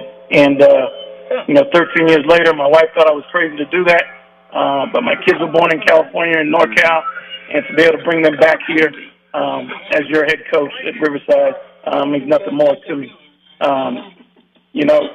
Moving forward here, the vision for this program is pretty clear and simple. I talked to these guys when I first got here. They're going to be evaluated on how they act in the classroom and in the community this next spring quarter, and they've done over and beyond what I've asked of them. I've told them relentlessly, like, if you don't handle your business in the classroom, it's not going to translate on the floor, and they've done that, and I congratulate them for doing that. For us to win on the floor, we got to win in the classroom. I mean, there's nowhere I've been. I've been in 3 programs where they've been, quote unquote, at the bottom of the league, and then we've risen to the top. And every program I've been in, it's been because of that good student athletes and guys that put in the commitment in the classroom, guys that handle their business up the floor, and that translates to the basketball floor. And so you're going to see a group of young, good student athletes that are going to represent you, myself, in this athletic program with high dignity and distinction. From a basketball standpoint, I know that's why a lot of you are here. We're going to win, and we're going to win right away. I wouldn't be here if that wasn't the case. And I've told them that every day since we've been on the floor. These guys have been up at 6 a.m., so I haven't been their best friend the last week or so. But it's to pay the price. And we're going to compete to win big championships, and we're going to try to do that now and right away. I told A.D. Jones when I took the job, this isn't a rebuild. This isn't something I'm coming in to blow up and bring in my guys. This is a recalibration. This is we have enough pieces in place here at the back of this room, and with the pieces we're bringing in to win and compete in this Big West and win right away. And I wouldn't come here if that was not the case. And so I hope you guys believe that. On the basketball floor, very simple. We're going to be extraordinary at the ordinary. And very simple words, but most teams don't do that. We're going to be relentless defensively, get after guys on that end of the floor, hold guys accountable on that end of the floor. We're going to out-rebound, and I tell them every day we're going to lead the Big West in rebounding. And that's what I've learned. That's what the pillars I've come under. And we're going to do that from day one. And we started doing that all the way back in, I guess, April 1 when I got here. On the offensive end of the floor, they'll play with some freedom. I've been blessed to work under some great coaches in Jamie Dixon and Coach Randy Bennett, whose programs were top 10 in the country in offense. So I have a pretty good idea of how to do that and put those guys in great positions to score and get good points on the board. But I can't wait for you guys to see this product on the floor. And once we do that, my hope is that that's the hardest seat in the area to get in the game. Obviously, to continue to win and to win Big West championships, we have to continue to recruit. And recruiting is the lifeline and the cog of any program. Obviously, I come in with some recruiting prowess. But everywhere I've been, you can't be good recruiting unless you take care of your home first. And we have an abundance of talent right here in the Inland Empire. And my job, my staff's job, is to leave no stone unturned around here. We're going to go out and get the best athlete we can from the area and try to keep them home. And that's my job. That's my staff's job. And we're going to put a good product on the floor for these kids in this area and coaches to want to send their student athletes here to not only study at UCR, but to play at UCR, because you can get the best of both worlds here, and I truly believe that. This is a national, international university, and the vision that I gave to Chancellor Wilcox and A.D. Jones was we can attract the best talent globally and nationally here, and we have already. Since I've taken the helm here, my phone's gone off nonstop, so excuse my voice, but between coaches and players that want to be a part of this community, this team, what we're about to do, we're going to do that. But we're going to start from the inside out and work our way through there. And then lastly, I want to stress upon you guys, again, the alumni, you donors. We need your help. My student athletes need your help. It's not about me, it's about them and their success. Our athletic program, appreciates everything you do. I'm there for you, and we just continue to need your help moving forward, because this is a program that competes for Big West championships, not just in basketball, but every sport. I've been on a lot of campuses around the country, and there's no better place than this, and I strongly believe that. You're listening to the Inland Sports Show on Fox Sports 1350 with continuing coverage of the David Patrick interview and press conference at UC Riverside. Jones, for just giving me the opportunity to lead your program. I promise I won't let you down, and we're going to be winning here sooner rather than later.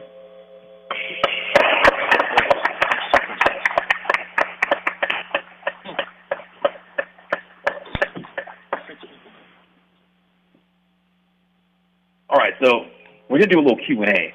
We're going to talk to head coach Patrick. We've got several microphones around as well, so if you have a question, wave down one of the folks on the side, and they'll get the microphone to you. But we're going to get the Q&A started right here with a couple questions. I'll go first to AD, Tamika Smith-Jones. And Tamika, what was Coach Patrick able to do to separate himself from the other candidates? Why was he the right guy for this hire?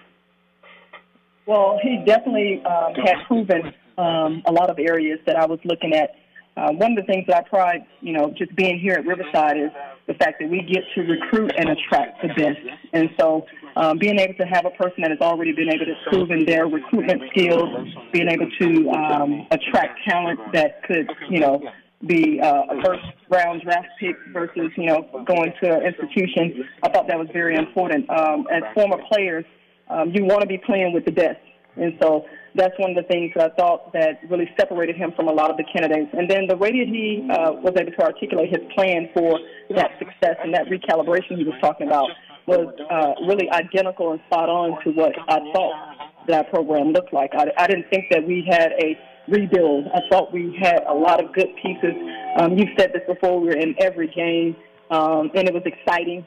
And the credit to what the coaches were able to do to lay that foundation as an aspirational, competitive leader. I wanted more for our program. And so Coach Patrick was able to demonstrate that. He was able to articulate it, and ultimately he's proven to do it at similar institutions and aspiring institutions. All right, thank you, Tamika. Appreciate that. All right, Coach Patrick, I'm going to lob one to you before we turn it over to the audience. I'll be a lot nicer than the people out there. They look hungry. You've had some great stops. Louisiana State, St. Mary's College, and most recently at TCU, Texas Christian University, which is an NCAA tournament team. So why UC Riverside, and why now? Look, I think we touched on it. I've watched the West Coast, even though I was in the South all the time, every night. Unfortunately, the games come on late, so I've been a fan of the Big West for a long time. And watching Riverside compete down the stretch there, but, even though they lost some games, they were in there and they competed at a high level. And I always told myself, I'm not just in the league to take any job. And I've had some opportunities in the past to take some jobs, but I've been patient. And so when this opportunity arose, after watching them play, after visiting with A.D. Jones and her recruitment, I still have a spot open on my staff, so you're pretty good recruiter. But hearing her passion and seeing what this place had to offer, I know it can be done here. And if it couldn't be done, I wouldn't have come. And just the academics, I'll harp on again, the academics, the community, and the athletic department, there's no better place for me to attract kids to in my first stop as a head coach. All right, anyone else there have a question? Again, just signal someone with a microphone and they'll get the microphone to you. If not, I'm going to ask another one. I might keep you here all night. We are going to take a short break here on the Inland Sports Show, Fox Sports 1350 AM. We're going to continue our continuous coverage of the UC Riverside press conference with head coach David Patrick after these messages. Inland Empire.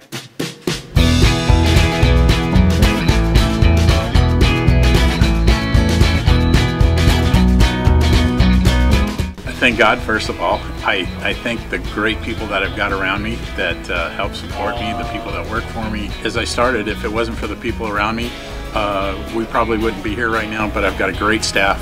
I've got great people that do stuff for us outside the store, and we've been very, very fortunate.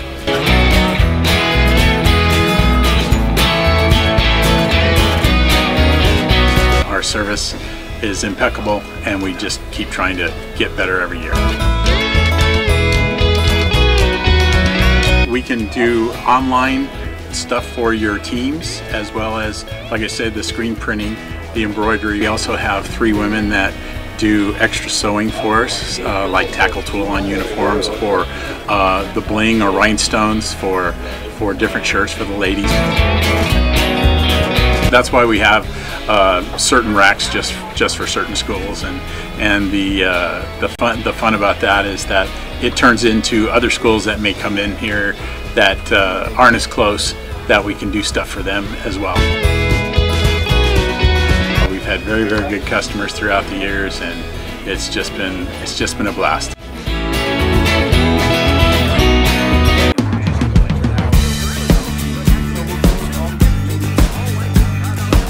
We're small, family-owned, strive for quality pre-owned vehicles. We're not a volume dealer, and we take every deal as personal to us.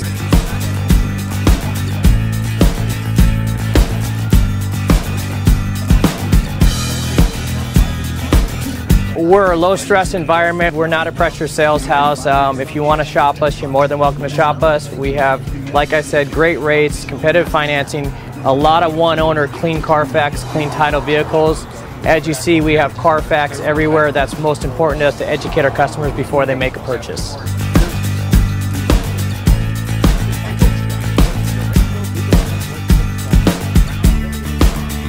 We're right off of Ontario, right off a couple exits off the 15 freeway, off Cajelco, off El Cerrito, and we're right on the main drag going into Dos Logos and the crossings. We are back here on the Inland Sports Show. We're going to finish out this hour with the press conference headed by Pep Fernandez over at UC Riverside for head basketball coach David Patrick. It's going to be more liberal because you got to take what the defense dictates to you. You know, I can say run left, but the defense telling you right. You can't go there. You know, so my job is to not just orchestrate them and running plays, but just put them in positions and give them the ability and freedom to make moves within aspects of money aspects of the sport. Those are the questions. Simply wave your hand and get a microphone to you if you have a question for Coach. Here on the right. For the last 15 years. And I'm kind of curious, when you were at St. Mary's, was Randy Bennett the head coach there at that time? He was indeed. I went in his second year there. Okay, and was Rick Flory an assistant under that staff too when you were there? Rick came in my last year. He did, so I know. And now you know he's right down the road. Yeah, we don't have that name, though, right? Yeah, I know. I just want you to know what you got into over here. Yeah, Rick Flory down the road. So. He's a great friend. I talk to him actually every day since I've been here. You know, he's trying to get me out and play an open gym. I said, if I get hurt, they'll kill me over here. Welcome to Riverside. Any other questions? I don't know. Coach, I know you're. We got another one in a second. I know you're a proud husband and a proud father. How much of this was a family decision, as we go back to the crowd in a moment, but how much of this was a family decision in terms of taking this UCR job? Knew what he was doing. You know, I don't make any decisions without them in mind. You know, and every move we made, and I told A.D. Jones and Chancellor Wilcox on my interview. You know, my kids have been to 6 different destinations, one set. You know, and so they've moved a lot in this business, but I wanted them in a place that was diverse, that they could be safe in, and I really took that into account when I was trying to make my next move. And so when Riverside came up, my wife did more research than I did, and she was pushing from behind as Pamela was pulling me this way. All right, and the loudest, biggest Highland fan. Hello, Coach. Kenny Doyle here, a member of the community, as my perspective. But I was just delighted to hear you say that you gave props to the former management because they did good in this fine crew we got back here. This cousin's not there. Button, right? And it sounds like you've already figured that out in 10 days. If he does, I just press so this. That shows good there. My wife and I, Diana, we go on, all different countries in support of you on the road. So my only question is, do you know anything about road trips next year? Good question. I've inherited some, that's for sure. We're going to here's the schedule. Air Force. And we go to Valparaiso. And we go to Pacific. And then I get to where do you want to go? And we have a couple more games to schedule come here shortly. Pacific's in Northern Cal. Valpo, Indiana. These are the games I inherited. So now we're looking towards winning and weather. Well, we've made contact with a lot of cities and people there, so we'll figure out something. But we'll be on the road with you. I can't wait to have you on board, Ken. Too bad. Any other questions? Anybody else? Put your hand in the air. We have a couple roaming microphones out here.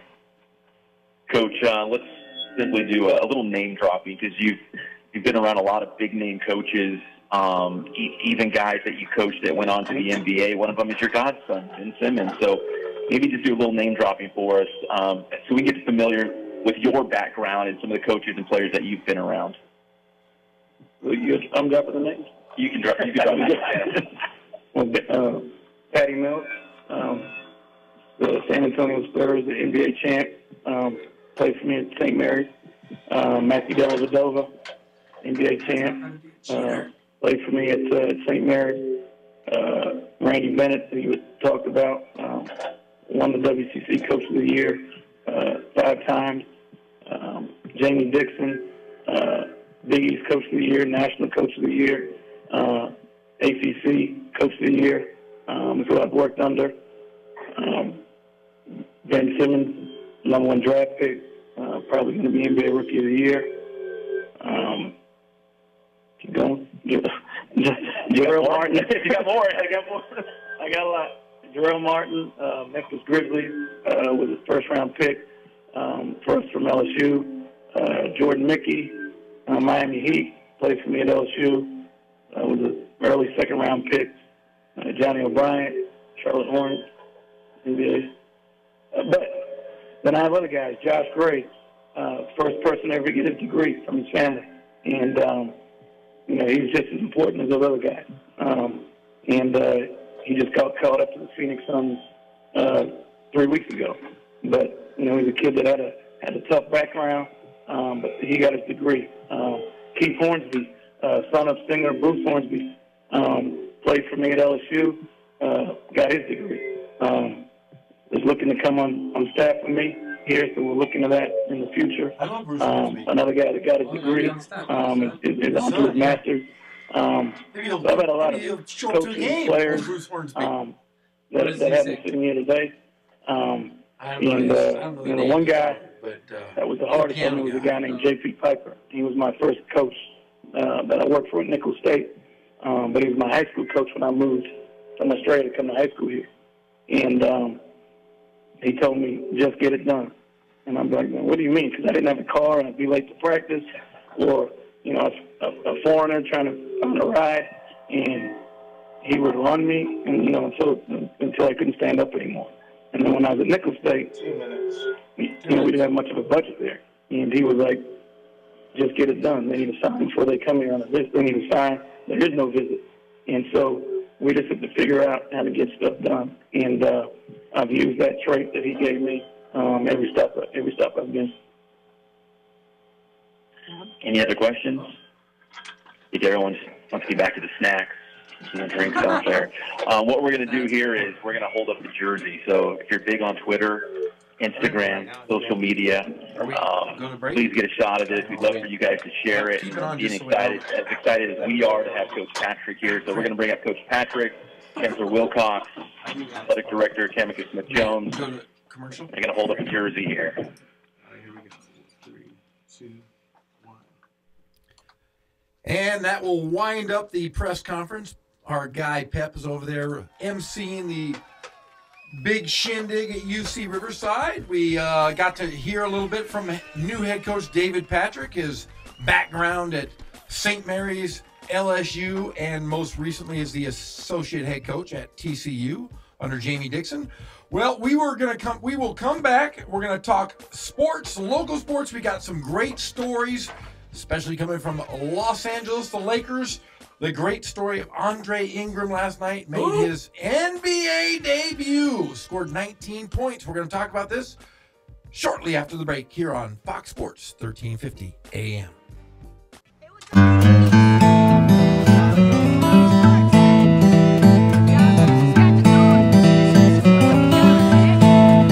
We focus on the customer here.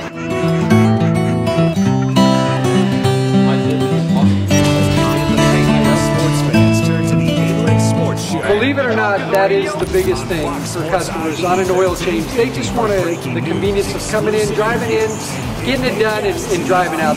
For over 25 years, Paul Blanco has been helping people with challenged credit regardless of credit. 25 years, that means Paul Blanco's. We just greet them, get them going, and they're done in about 10 minutes or so. Plus, we made it easy with our down payment assistance program and easy online credit approval. We don't push any sales on them. We do the oil change, And I think that's what sets us apart is our customer service. Vacuum and clean your windshield for you as well. Everything's looking pretty good. You come into us one time, believe me, we'll spoil you and you'll be ready to come back the next time. I don't know how else to say this, so we'll just say it. What is it, Linda? I think we should see other people. Are you breaking up with me on a roller coaster? Well, we do have a lot of fun.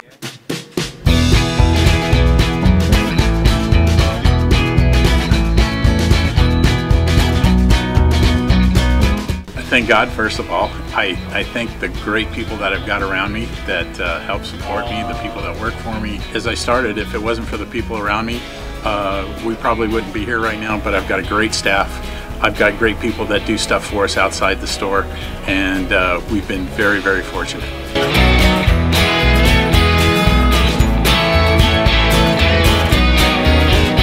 Our service is impeccable, and we just keep trying to get better every year.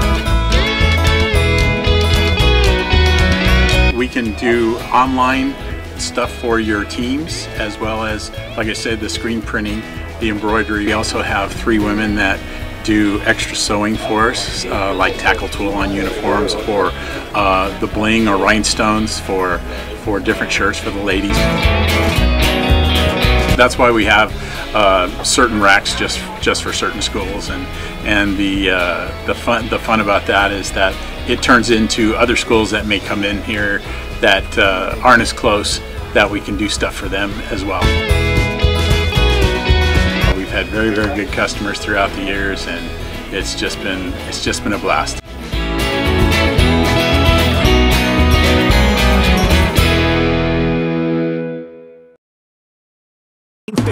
How long does it take to get to the forest? That's not far. What are we going to do, right? Sure. We're a small family-owned, strive for quality pre-owned vehicles. We're not a volume dealer, and we take every deal as personal to us. Join parenting experts at understood.org, a free online resource about learning and attention issues designed to help you help your child. We're a low-stress environment. We're not a pressure sales house. If you want to shop us, you're more than welcome to shop us. We have, like I said, great rates, competitive financing, a lot of one-owner, clean Carfax, clean title vehicles. As you see, we have Carfax everywhere. That's most important to us, to educate our customers before they make a purchase.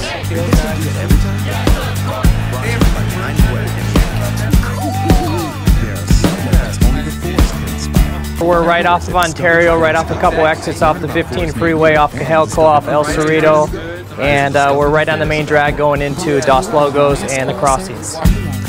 Looking for uncommon talent? Meet the grads of life.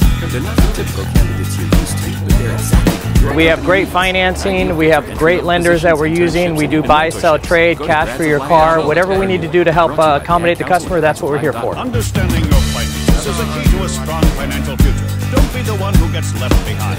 Visit feedthepig.org for tools. We have a little bit of everything. We started about $69.95 and go all.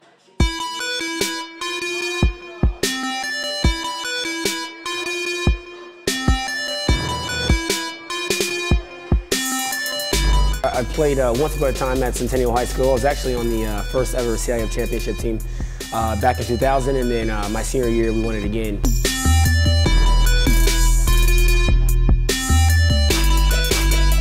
I think that's my passion because I've done it. You know, I know exactly where these athletes are at. I know what their mindset is right now. I know how hard it is to, number one, find a performance coach who can take you to the next level.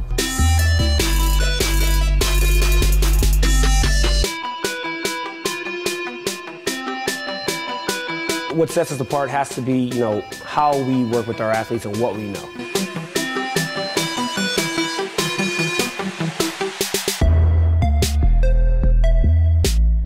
We can take an athlete and you know, help them reach their athletic potential, you know, help them, you know, prevent injuries, help get them stronger.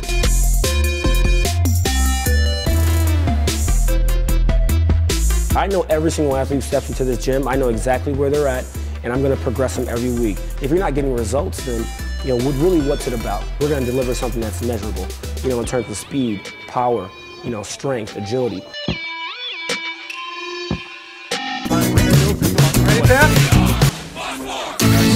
Your home for sports. Sports in the Inland Empire is Fox Sports IE 1350. KUVV AM Riverside. Don't worry. Don't worry. I'm not gonna do what you all think I'm gonna do, which is just flip out. We're back to the Inland Sports Show. Here are your hosts, Pep Fernandez and Jeff Gorham. Well, we are back here on the Inland Sports Show on Fox Sports 1350 AM. We are here every single day, 3 to 6 p.m.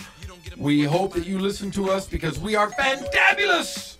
We're brought to you by Spoiled Quick Quality Oil Change, Ken's Sporting Goods, Boost Performance Training, and Catalano Motors in Corona. Well, we are back, and we have our man, Pep Fernandez, is on the phone. Pep, how you doing, buddy?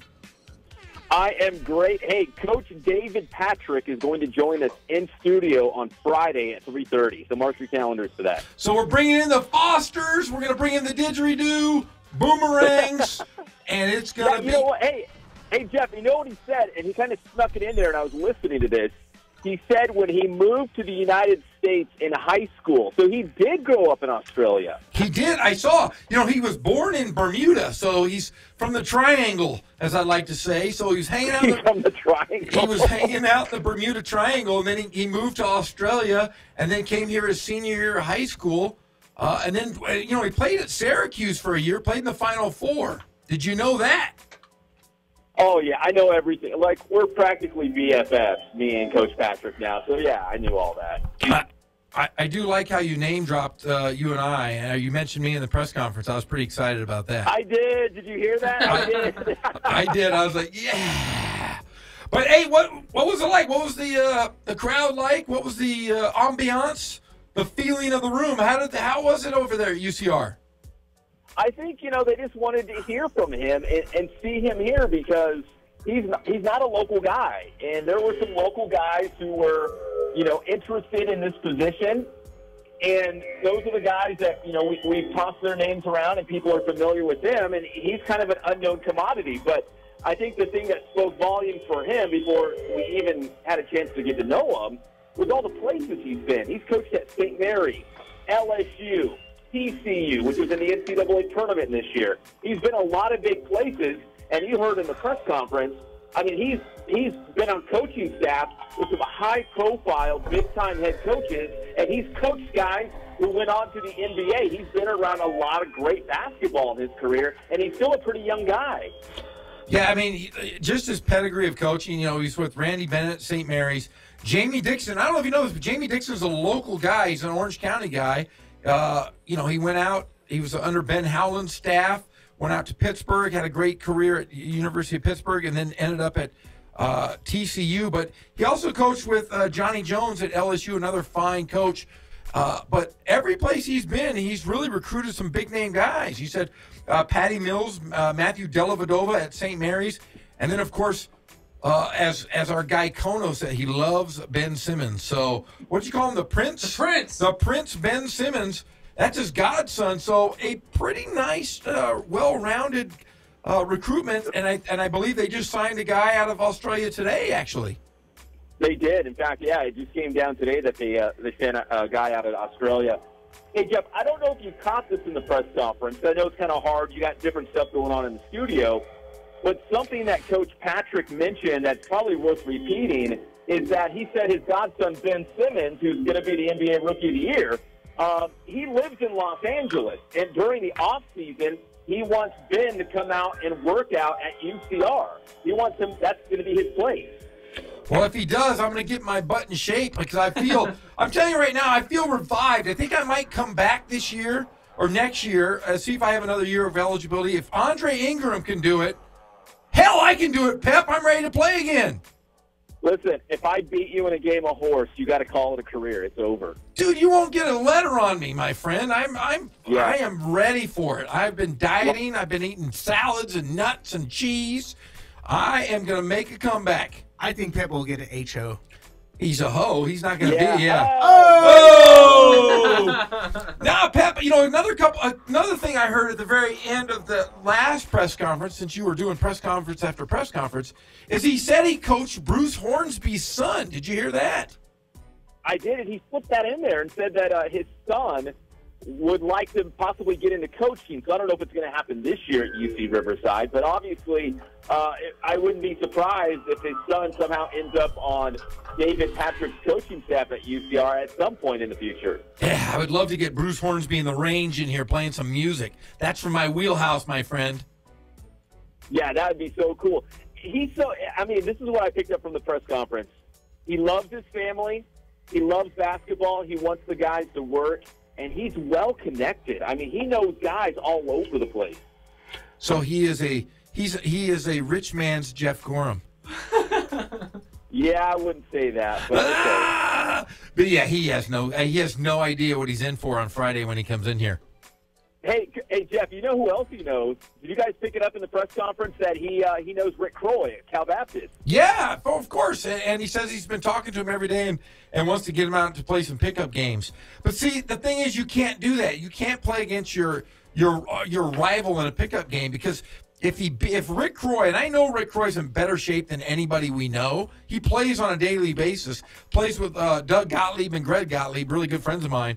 And they say he still plays like he was still in college. You can't lose to him, because then you're always going to think in the back of your mind, he's going to beat me. Yeah, Rick Croy looks like he's still in playing shape. Like the last time he stepped off the court as a player, his body never changed. It's like the same exact body. Like, he's in fantastic shape. But what interested me is the fact that if he and Rick Croy are tight and they're friends, I mean, we want to see this UCR versus CVU rivalry, especially in men's basketball. You would think if they're friendly, and maybe even more than friendly, sounds like they're actually pretty tight, that we could actually see this happen. Oh, it better happen. I mean, back in the day, Cal Baptist and UCR had some great battles under John Macy in that era when they were Division II and Cal Baptist was the NAIA and the GSAC. A lot of great games, and it would be nice to see that rivalry bloom again. And I think it would bring a lot of the fan base back to UC Riverside, because right now, I mean, let's be honest, this was a great jump start for UC Riverside men's basketball. But the talk of the last couple of years has been Cal Baptist and Rick Croy with that new beautiful arena on campus, and they're going into that WAC conference. It's nice to see that Riverside did UC Riverside did this press conference to introduce David Patrick. I think it's a good shot in the arm for UC Riverside. I just hope that Riverside will embrace David Patrick and give him his shot. And I'm sure they will, but like anything else, it's going to take some time. It's not going to just instantly happen. But another thing that he said in terms of winning people over and trying to be accepted is he wants to make UC Riverside the hottest ticket in town. He wants people to be excited to go out and watch the Highlanders, and again, make it fun, make it exciting, and make this feel like a team that could actually make it to the NCAA tournament. Yeah, and I think he said a couple other good things. One of the things that stood out to me is he's already been out at the local high schools introducing himself, so that there are going to be some good players, regardless if you're at La Sierra, Norte Vista, Poly, or North. Somewhere down the line, you're going to get a good player, and if you build that relationships with local coaches, those local coaches will make their way to UC Riverside games, and I think that will. Oh, we lost Pep. Well, I was saying, there's Pep right here. But I was saying, I think that will bridge the gap between the high school coaches and Coach Patrick and UC Riverside. Would you not agree with that, Pep? He's here. Yes. Yeah, because he's got to go out there and just put his face to it. We've heard the name now, David Patrick, time after time. But now he's going to go out there, he's going to put his name to it. And he mentioned it more than once. He wants to recruit the IE, that there's a wealth of talent right here in his own backyard. He doesn't have to go very far to find a lot of good talent. So he knows the level of talent at the high school level here in the Inland Empire, San Bernardino County, Riverside County. He already knows. He just got here. He already knows how good we are. So he's saying, yeah, he might bring in some guys from Australia or other places or whatnot, but he knows, to bring the fans out and to win, he can go right here in the Inland Empire. And one other thing I have to mention is that you and I are so close to the program. And I'm going to say this, I am still very good friends with Coach Dennis Cutts. I am very good friends with Justin Bell, as you are as well. I think that was a really good move of keeping Justin Bell on staff. Justin Bell was really the glue that held that program together after the dismissal of Dennis Cutts. Yeah, you're right. And Justin Bell's going to stay on staff. The guys love him. I love him. They respond to him. Obviously, he and Coach Patrick have a good rapport that he's able to stay with the program. I think that's a win-win for not only Coach Patrick but Coach Bell. I think it's a great fit. I think we got to take a break. We do? Yeah, we got. You just walked in. Nice tie. Hey, nice tie, big fella. I had to match. Yeah, whatever. Snappy. Blue and gold and. Hey, this is a difficult thing without you, but when you come in, man, you know what I do? What do you do? I pep up.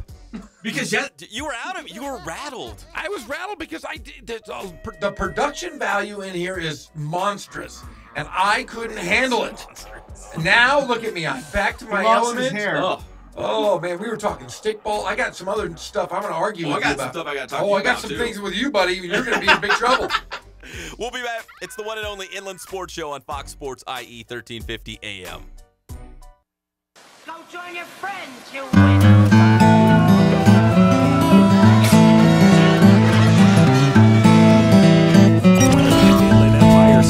We focus on the customer here. Sports Show. You talk to the radio? Sports IE 1350 for breaking news exclusive.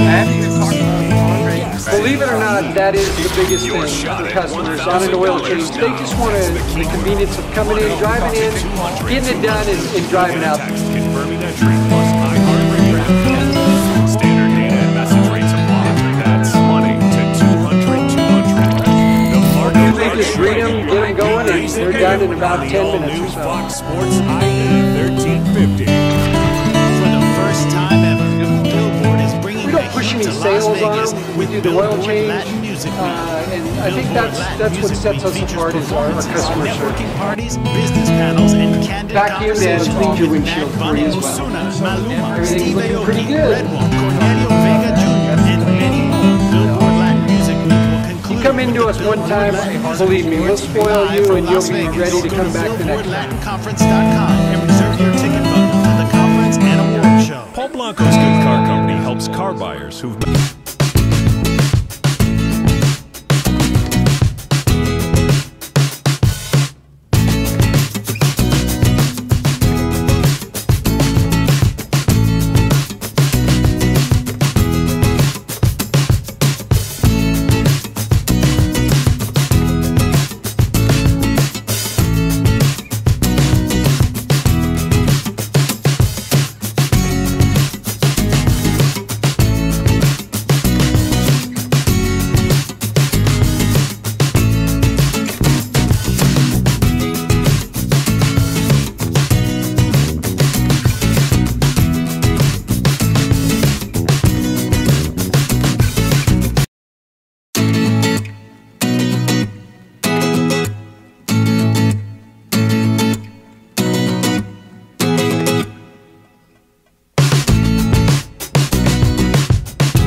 start because I've been gone. This has been your show. Hey, we are back here on the Endless Sports Show on Fox Sports 1350. I'm Jeff Gorham. He's Pep Fernandez. Pep, it's good to see you. That is a lovely fat tie. I'm really hot. Like, it was a lot of hustle and stress out there, to be honest. Yeah. Riverside TV, the Inland Sports Show, and I was emceeing all this stuff. Like, it was great. Stressful. When you popped up, though, on the screen, I didn't know you were going to do, like, an intro for Riverside TV. I just saw, I was like, boom, you were right there. And there was Pep, and I was like, oh, look at my little guy. Look at my buddy. Hey, if they're hiring me, man, they want my face out there. They want to see it. Hey, yesterday was National Sibling Day. Did you know that? And I posted you up on the old. I didn't post you up because I would have dunked on you. No, I posted you up on Twitter, and I thanked my siblings, and I thanked my sons who are siblings, obviously. But I posted you as my sibling, my brother. Did I? I don't think I even liked that post. Why wouldn't you like that? I thought we were brothers. Did you mention your brother Justin? Yeah, I did. You did read it then, didn't you? You did. I did read it. Can I tell you something else? Yeah. He was supposed to call yesterday. My brother? Remember I told you to watch it? How did you get a hold of my brother?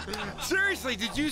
How did that happen? Do you want the whole story? Yeah, I want to hear the whole story. Have fun with it. Because remember, let's circle back to yesterday real quick. Okay. I told Jeff was rattled. He was not in the right frame of mind. He could not focus. He was having. You told me to watch a light. Difficulty getting words out of his mouth. So I said, hey.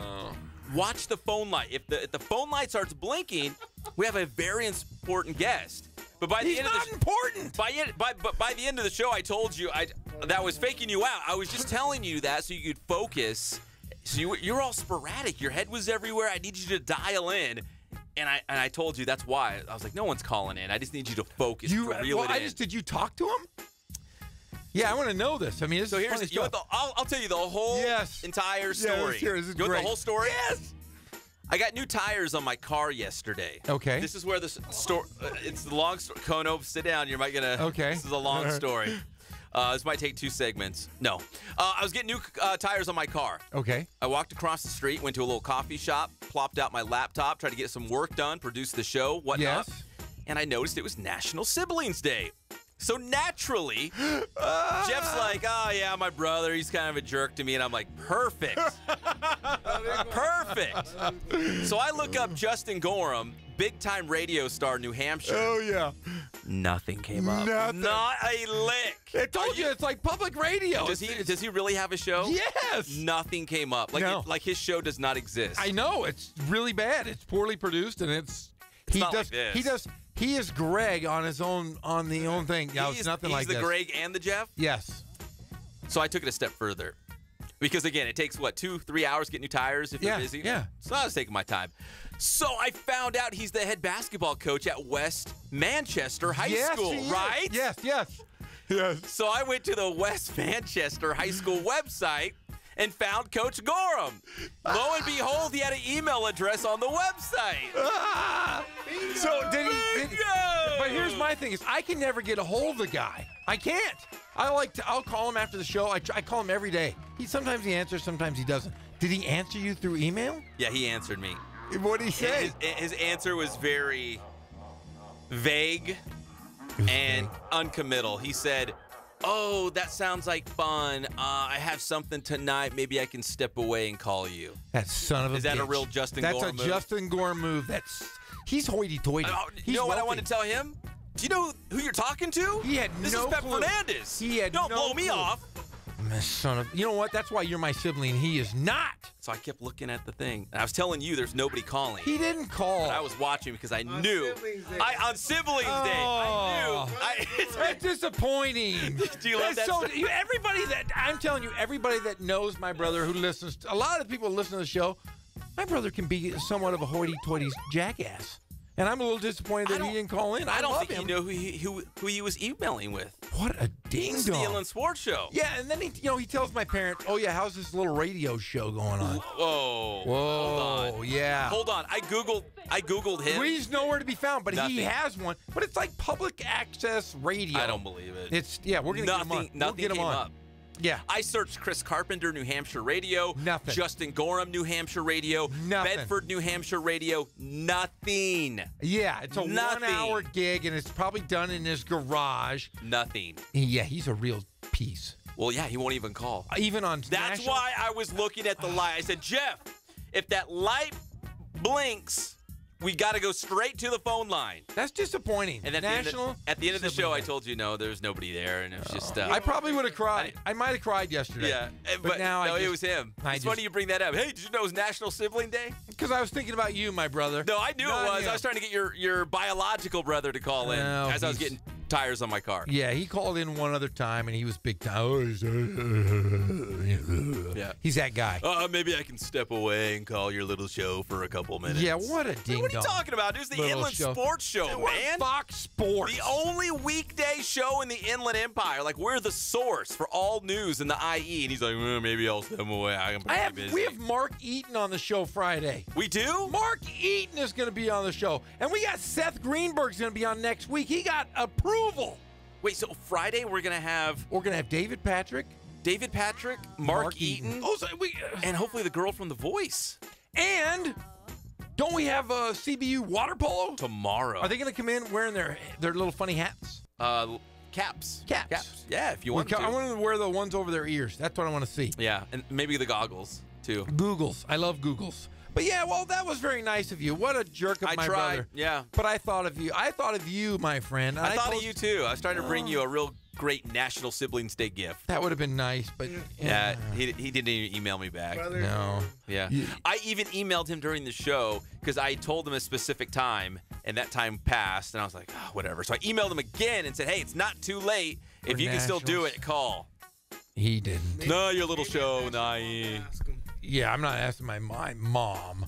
My mom and dad. Ask next time you tell him to call in. I'm gonna call. I'm gonna call my parents the second I get out of here and say, "What the heck?" The next time you talk to him, say, "What was so important on National Siblings Day? What did he have going on that night? Was it practice? Was this big radio show?" We have 4 million people what other out brother here. does he have for a Siblings Day? You got to ask him, Jeff. Yeah, I'm gonna say, dude, what's so more important than that? What is more important? Yeah, it was your brother. You're supposed to call. It's just you two, correct? Sorry. Yeah, it's just us two. I know you want to talk MVP in the NBA, but you were like, hey. Yeah, I wasn't going to say anything until moments ago. You said, did you know it was National Siblings Day? Yeah, I sure did. I sure did. Now that was a lot of investigation for me. I'm proud of you. I was Googling. I was going to websites. You were trying to do something nice for me, Pep. I was trying to. And that is why you are my brother.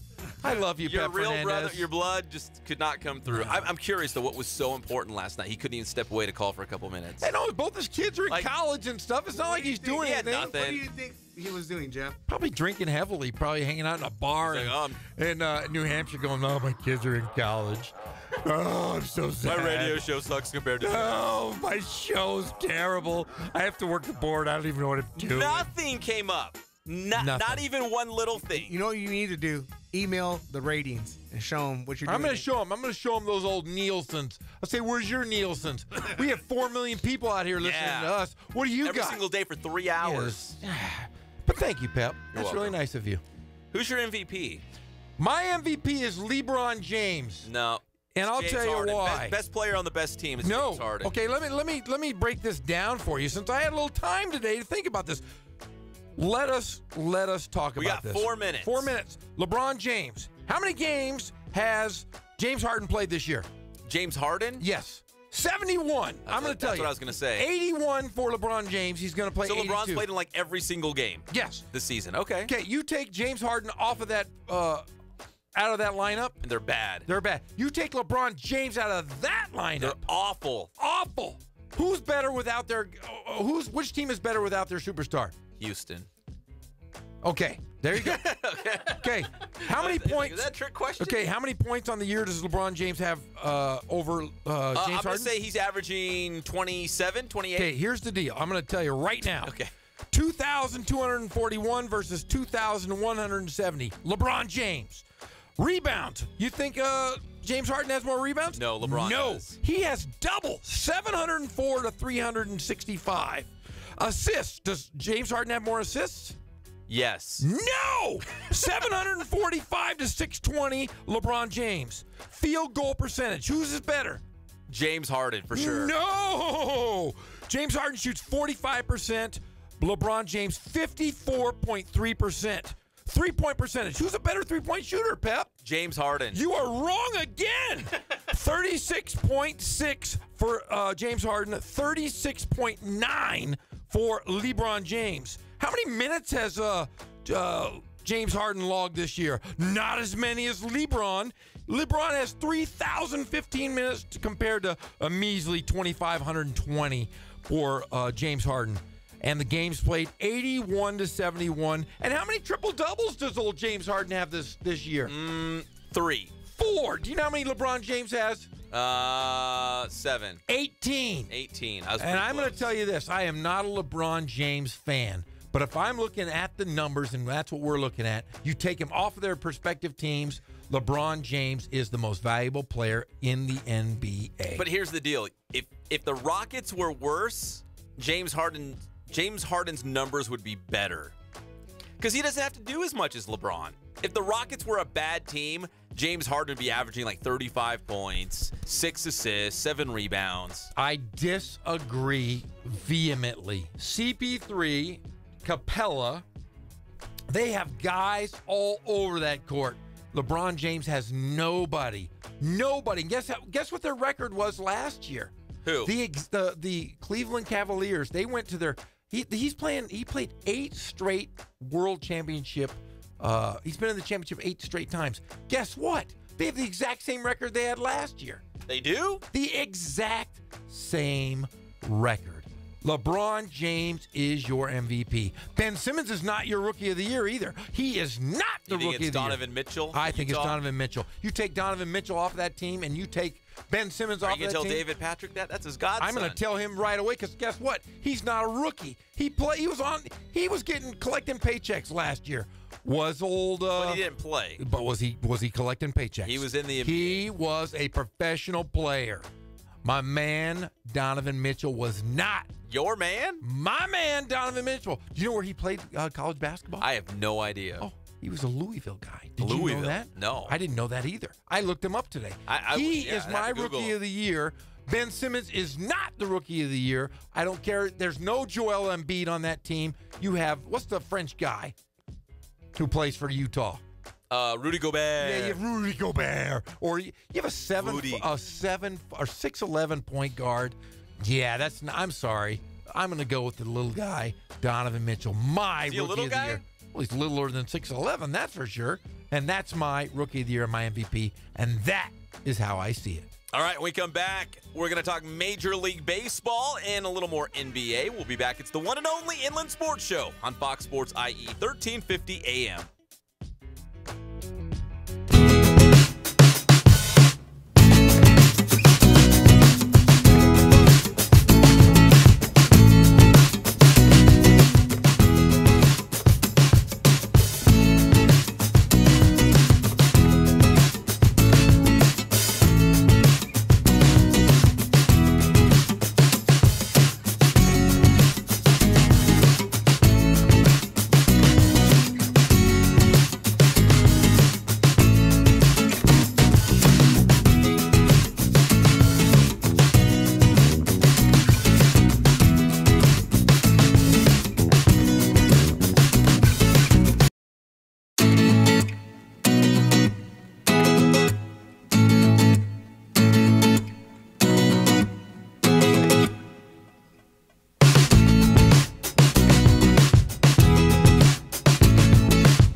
We're back to the Inland Sports Show. Here are your hosts, Pep Fernandez and Jeff Corum. All I do is that hi-ho, that last song did she said.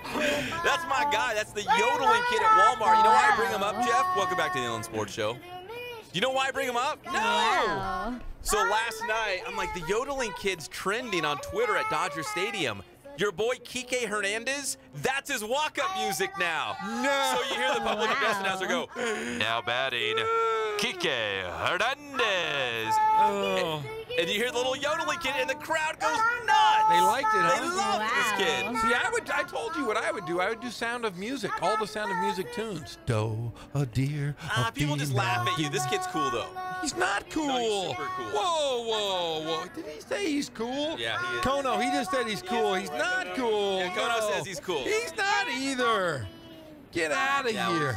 He's a big-time star. Hey, the Dodgers are getting the 2020 All-Star Game in Los Angeles at Dodger Stadium. What was that? Blown up.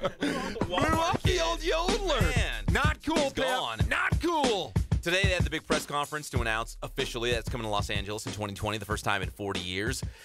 Dodgers, 3 home runs last night. They only had 4 all season. They finally got the offense going a little bit. 4-zip against the A's. They won last night. The Halos, Jeff's Halos, best start since 1982. They're 9-3. Jeff, 20 home runs, leads all of Major League Baseball. And Houston lost today, so the Angels have picked up a game, and they're going to pick up another one tonight. If this continues like it is, I know this is a very small sample size, but Houston versus the Angels could be a really awesome division race to watch unfold as we get farther into the summer, obviously. But you know, it's really you think about the Angels have played.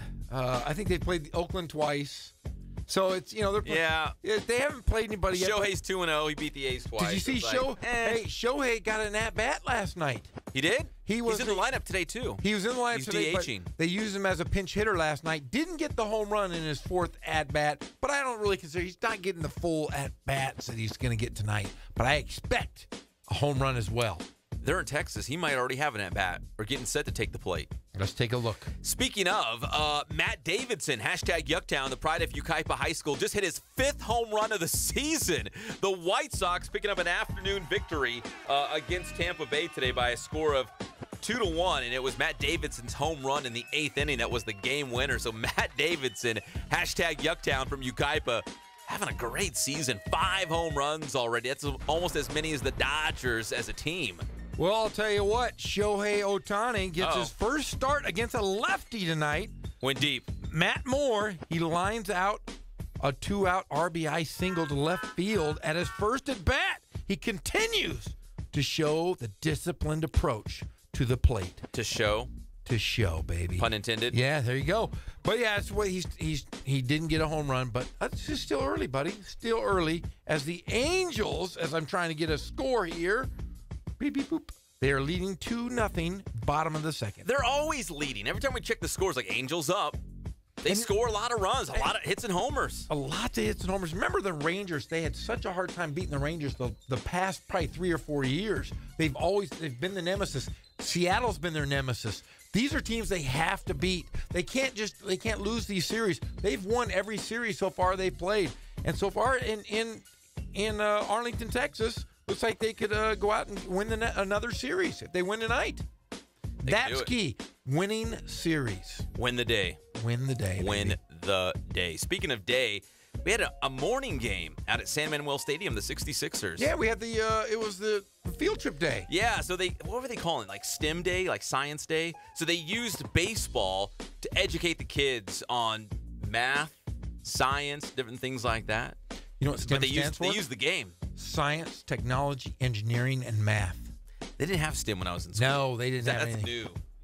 That's a brand new thing. It's brand new. Spanking new. We're just old. Hey, they played the Nuts. I didn't know that was a team. Oh, Nuts. I want a hat with the Nuts. Oh, yeah, there's a nut on it. I want it. Yeah, I used to always say, like in the highlights, when they have little pictures, like the pitching coach would come out to the mound and they'd have a little powwow on the mound, whether they're going to pull the pitcher or not.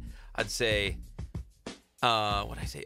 Almond Joys have nuts, Mounds don't. Because Peter Paul's got Almond Joy's got nuts, Mounds don't. Right? I remember the commercial. I remember all the songs. Really smart, really smart. I pride myself on being a smart guy. Pretty witty, my friend. Pretty witty. But so they're, the 66ers staff and everyone's running around like in these white lab coats and wearing goggles. Again, it's math and science all over the place at a baseball that's game. Cool. But I said, you know what? I went to the general manager, Joe Hudson, who's a dear, dear friend of Kono over here. I said, Joe, it's education day. Everyone's learning new things. You got goggles on. Everyone's really smart today. What's Bernie?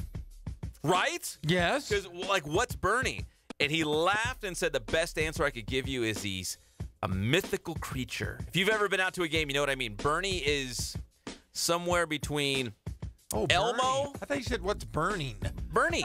Bernie, the mascot. He's famous. Everybody knows Bernie. I don't know Bernie. Me? How do I not know Bernie? Kidding me? He's kidding you. I don't know who Bernie is. I know who the guy is at the Storm.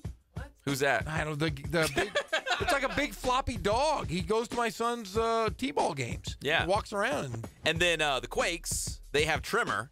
Okay. I think there's a baby Trimmer. And Aftershock. Aftershock. That's the baby one. Aftershock. Yeah. There's two of them? Yeah, there's two. Because you always have an Aftershock. I really got to after start Trimmer. getting into this minor league baseball stuff. Yeah.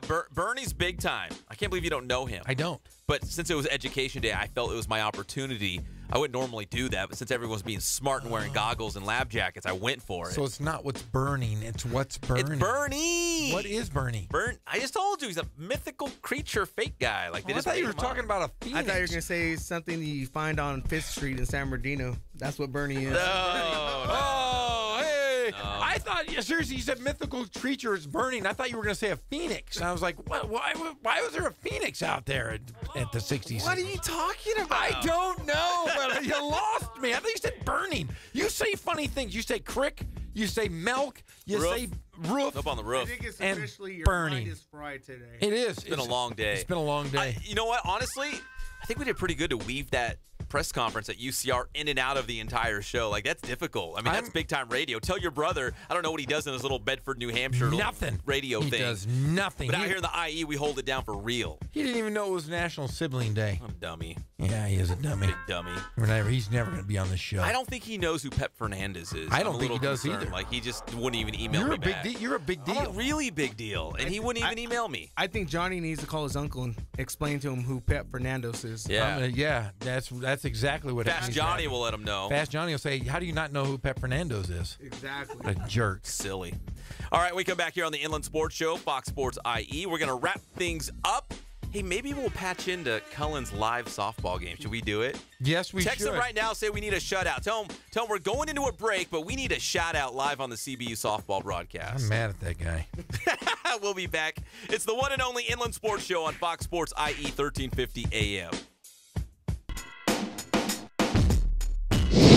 How you guys doing? I'm Coach Ray again. We're here at the Boost Performance Center with the one and only Pep Fernandez. So today's tip, I'm going to go over the shuttle run. So really, the shuttle run is a great drill to measure lateral speed, power, and change of direction.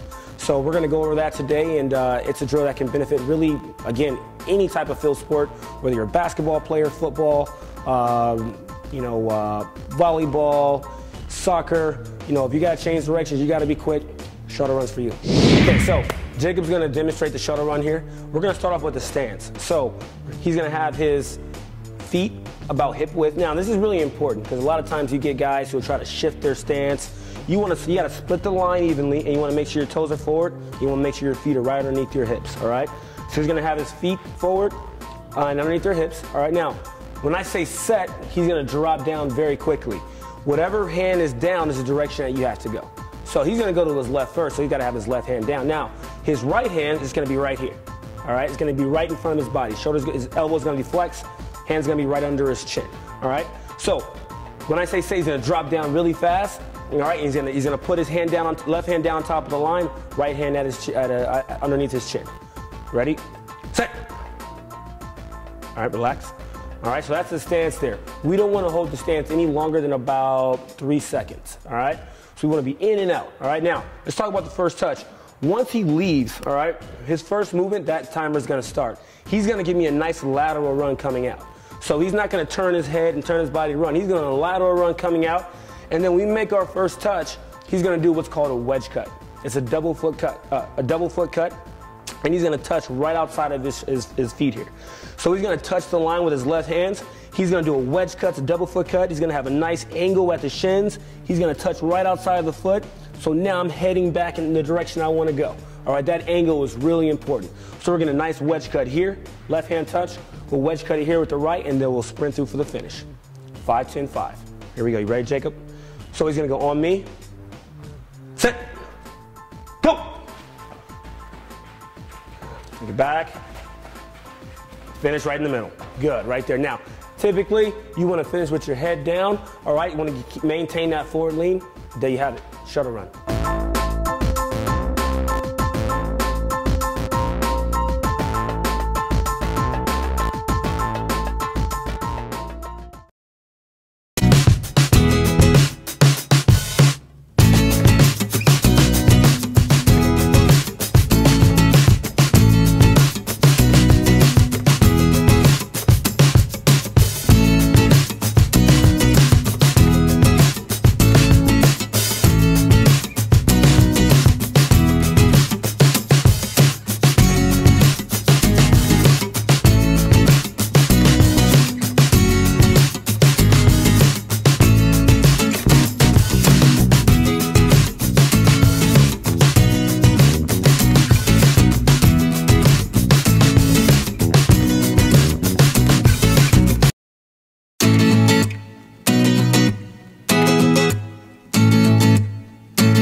I'm washing lettuce. Soon I'll be on fries, then the grill. A year or two, I make assistant manager. And that's where the big bucks start rolling in. We're back to the Inland Sports Show. Here are your hosts, Pep Fernandez and Jeff Gorham. Welcome back to the Inland Sports Show, Fox Sports IE 1350 AM. UCR new basketball coach David Patrick, formally introduced today. He'll join us live in studio. Ask him everything on Friday. I'm going to mess with him a lot. Mess with him. Fun. I'm going to bring in a Foster's. Do it. Hey, what about the Andre Ingram guy? Did you even talk about him? No. We did. Well, we mentioned him a little bit. 10 years in the D-League. Finally got a call up. What was it, 19 points? 19 points. The second best rookie start ever for the Lakers behind Nick Van Exel. So 23. I'm curious to see what he's going to do tonight against the Clippers. We'll talk about it tomorrow. I wonder if he's back-to-back play. great games. He'll play. I don't know if he will. I wouldn't. I'd be like, dude, I averaged 19 points in the NBA. What did you do? I wouldn't play if he doesn't score. That's a Jeff Gora move, though. If he doesn't play. That's a real Jeff Gora move. Think about it. What if he plays tonight and doesn't score? He will. He'll that score. average cuts in half. No. He's shoot or shoot. He'll shoot. Yeah, that's true. He does. Hey, let's go live to Cal Baptist University, the great Cullen Hull, on the call for CBU softball. Is he going to mention us, Jeff? Let's see. It's awfully quiet right now. He says it's on a break, but he better mention us. Then let's do our sponsors while he's on a break. We're all brought to you by Spoiled. Quick quality oil change. We head to the fourth inning on the Lancer Digital Network. I'm Colin Holt. The Lancers holding a 3-1 lead over the Argos from Notre Dame, Dana Muir. And Sophia Garcia is at the plate batting about Sophia. Come on, Cullen. 500. She's 1 for 1 today. I got to do the sponsors, Cullen. We're running out of time. Come on, Puppet. Tomorrow on the show, CBU Water Polo. Cal Baptist going to And the single live in studio. earlier in this game was her first collegiate hit. I don't care about singles. CBU Water Polo live on the show tomorrow.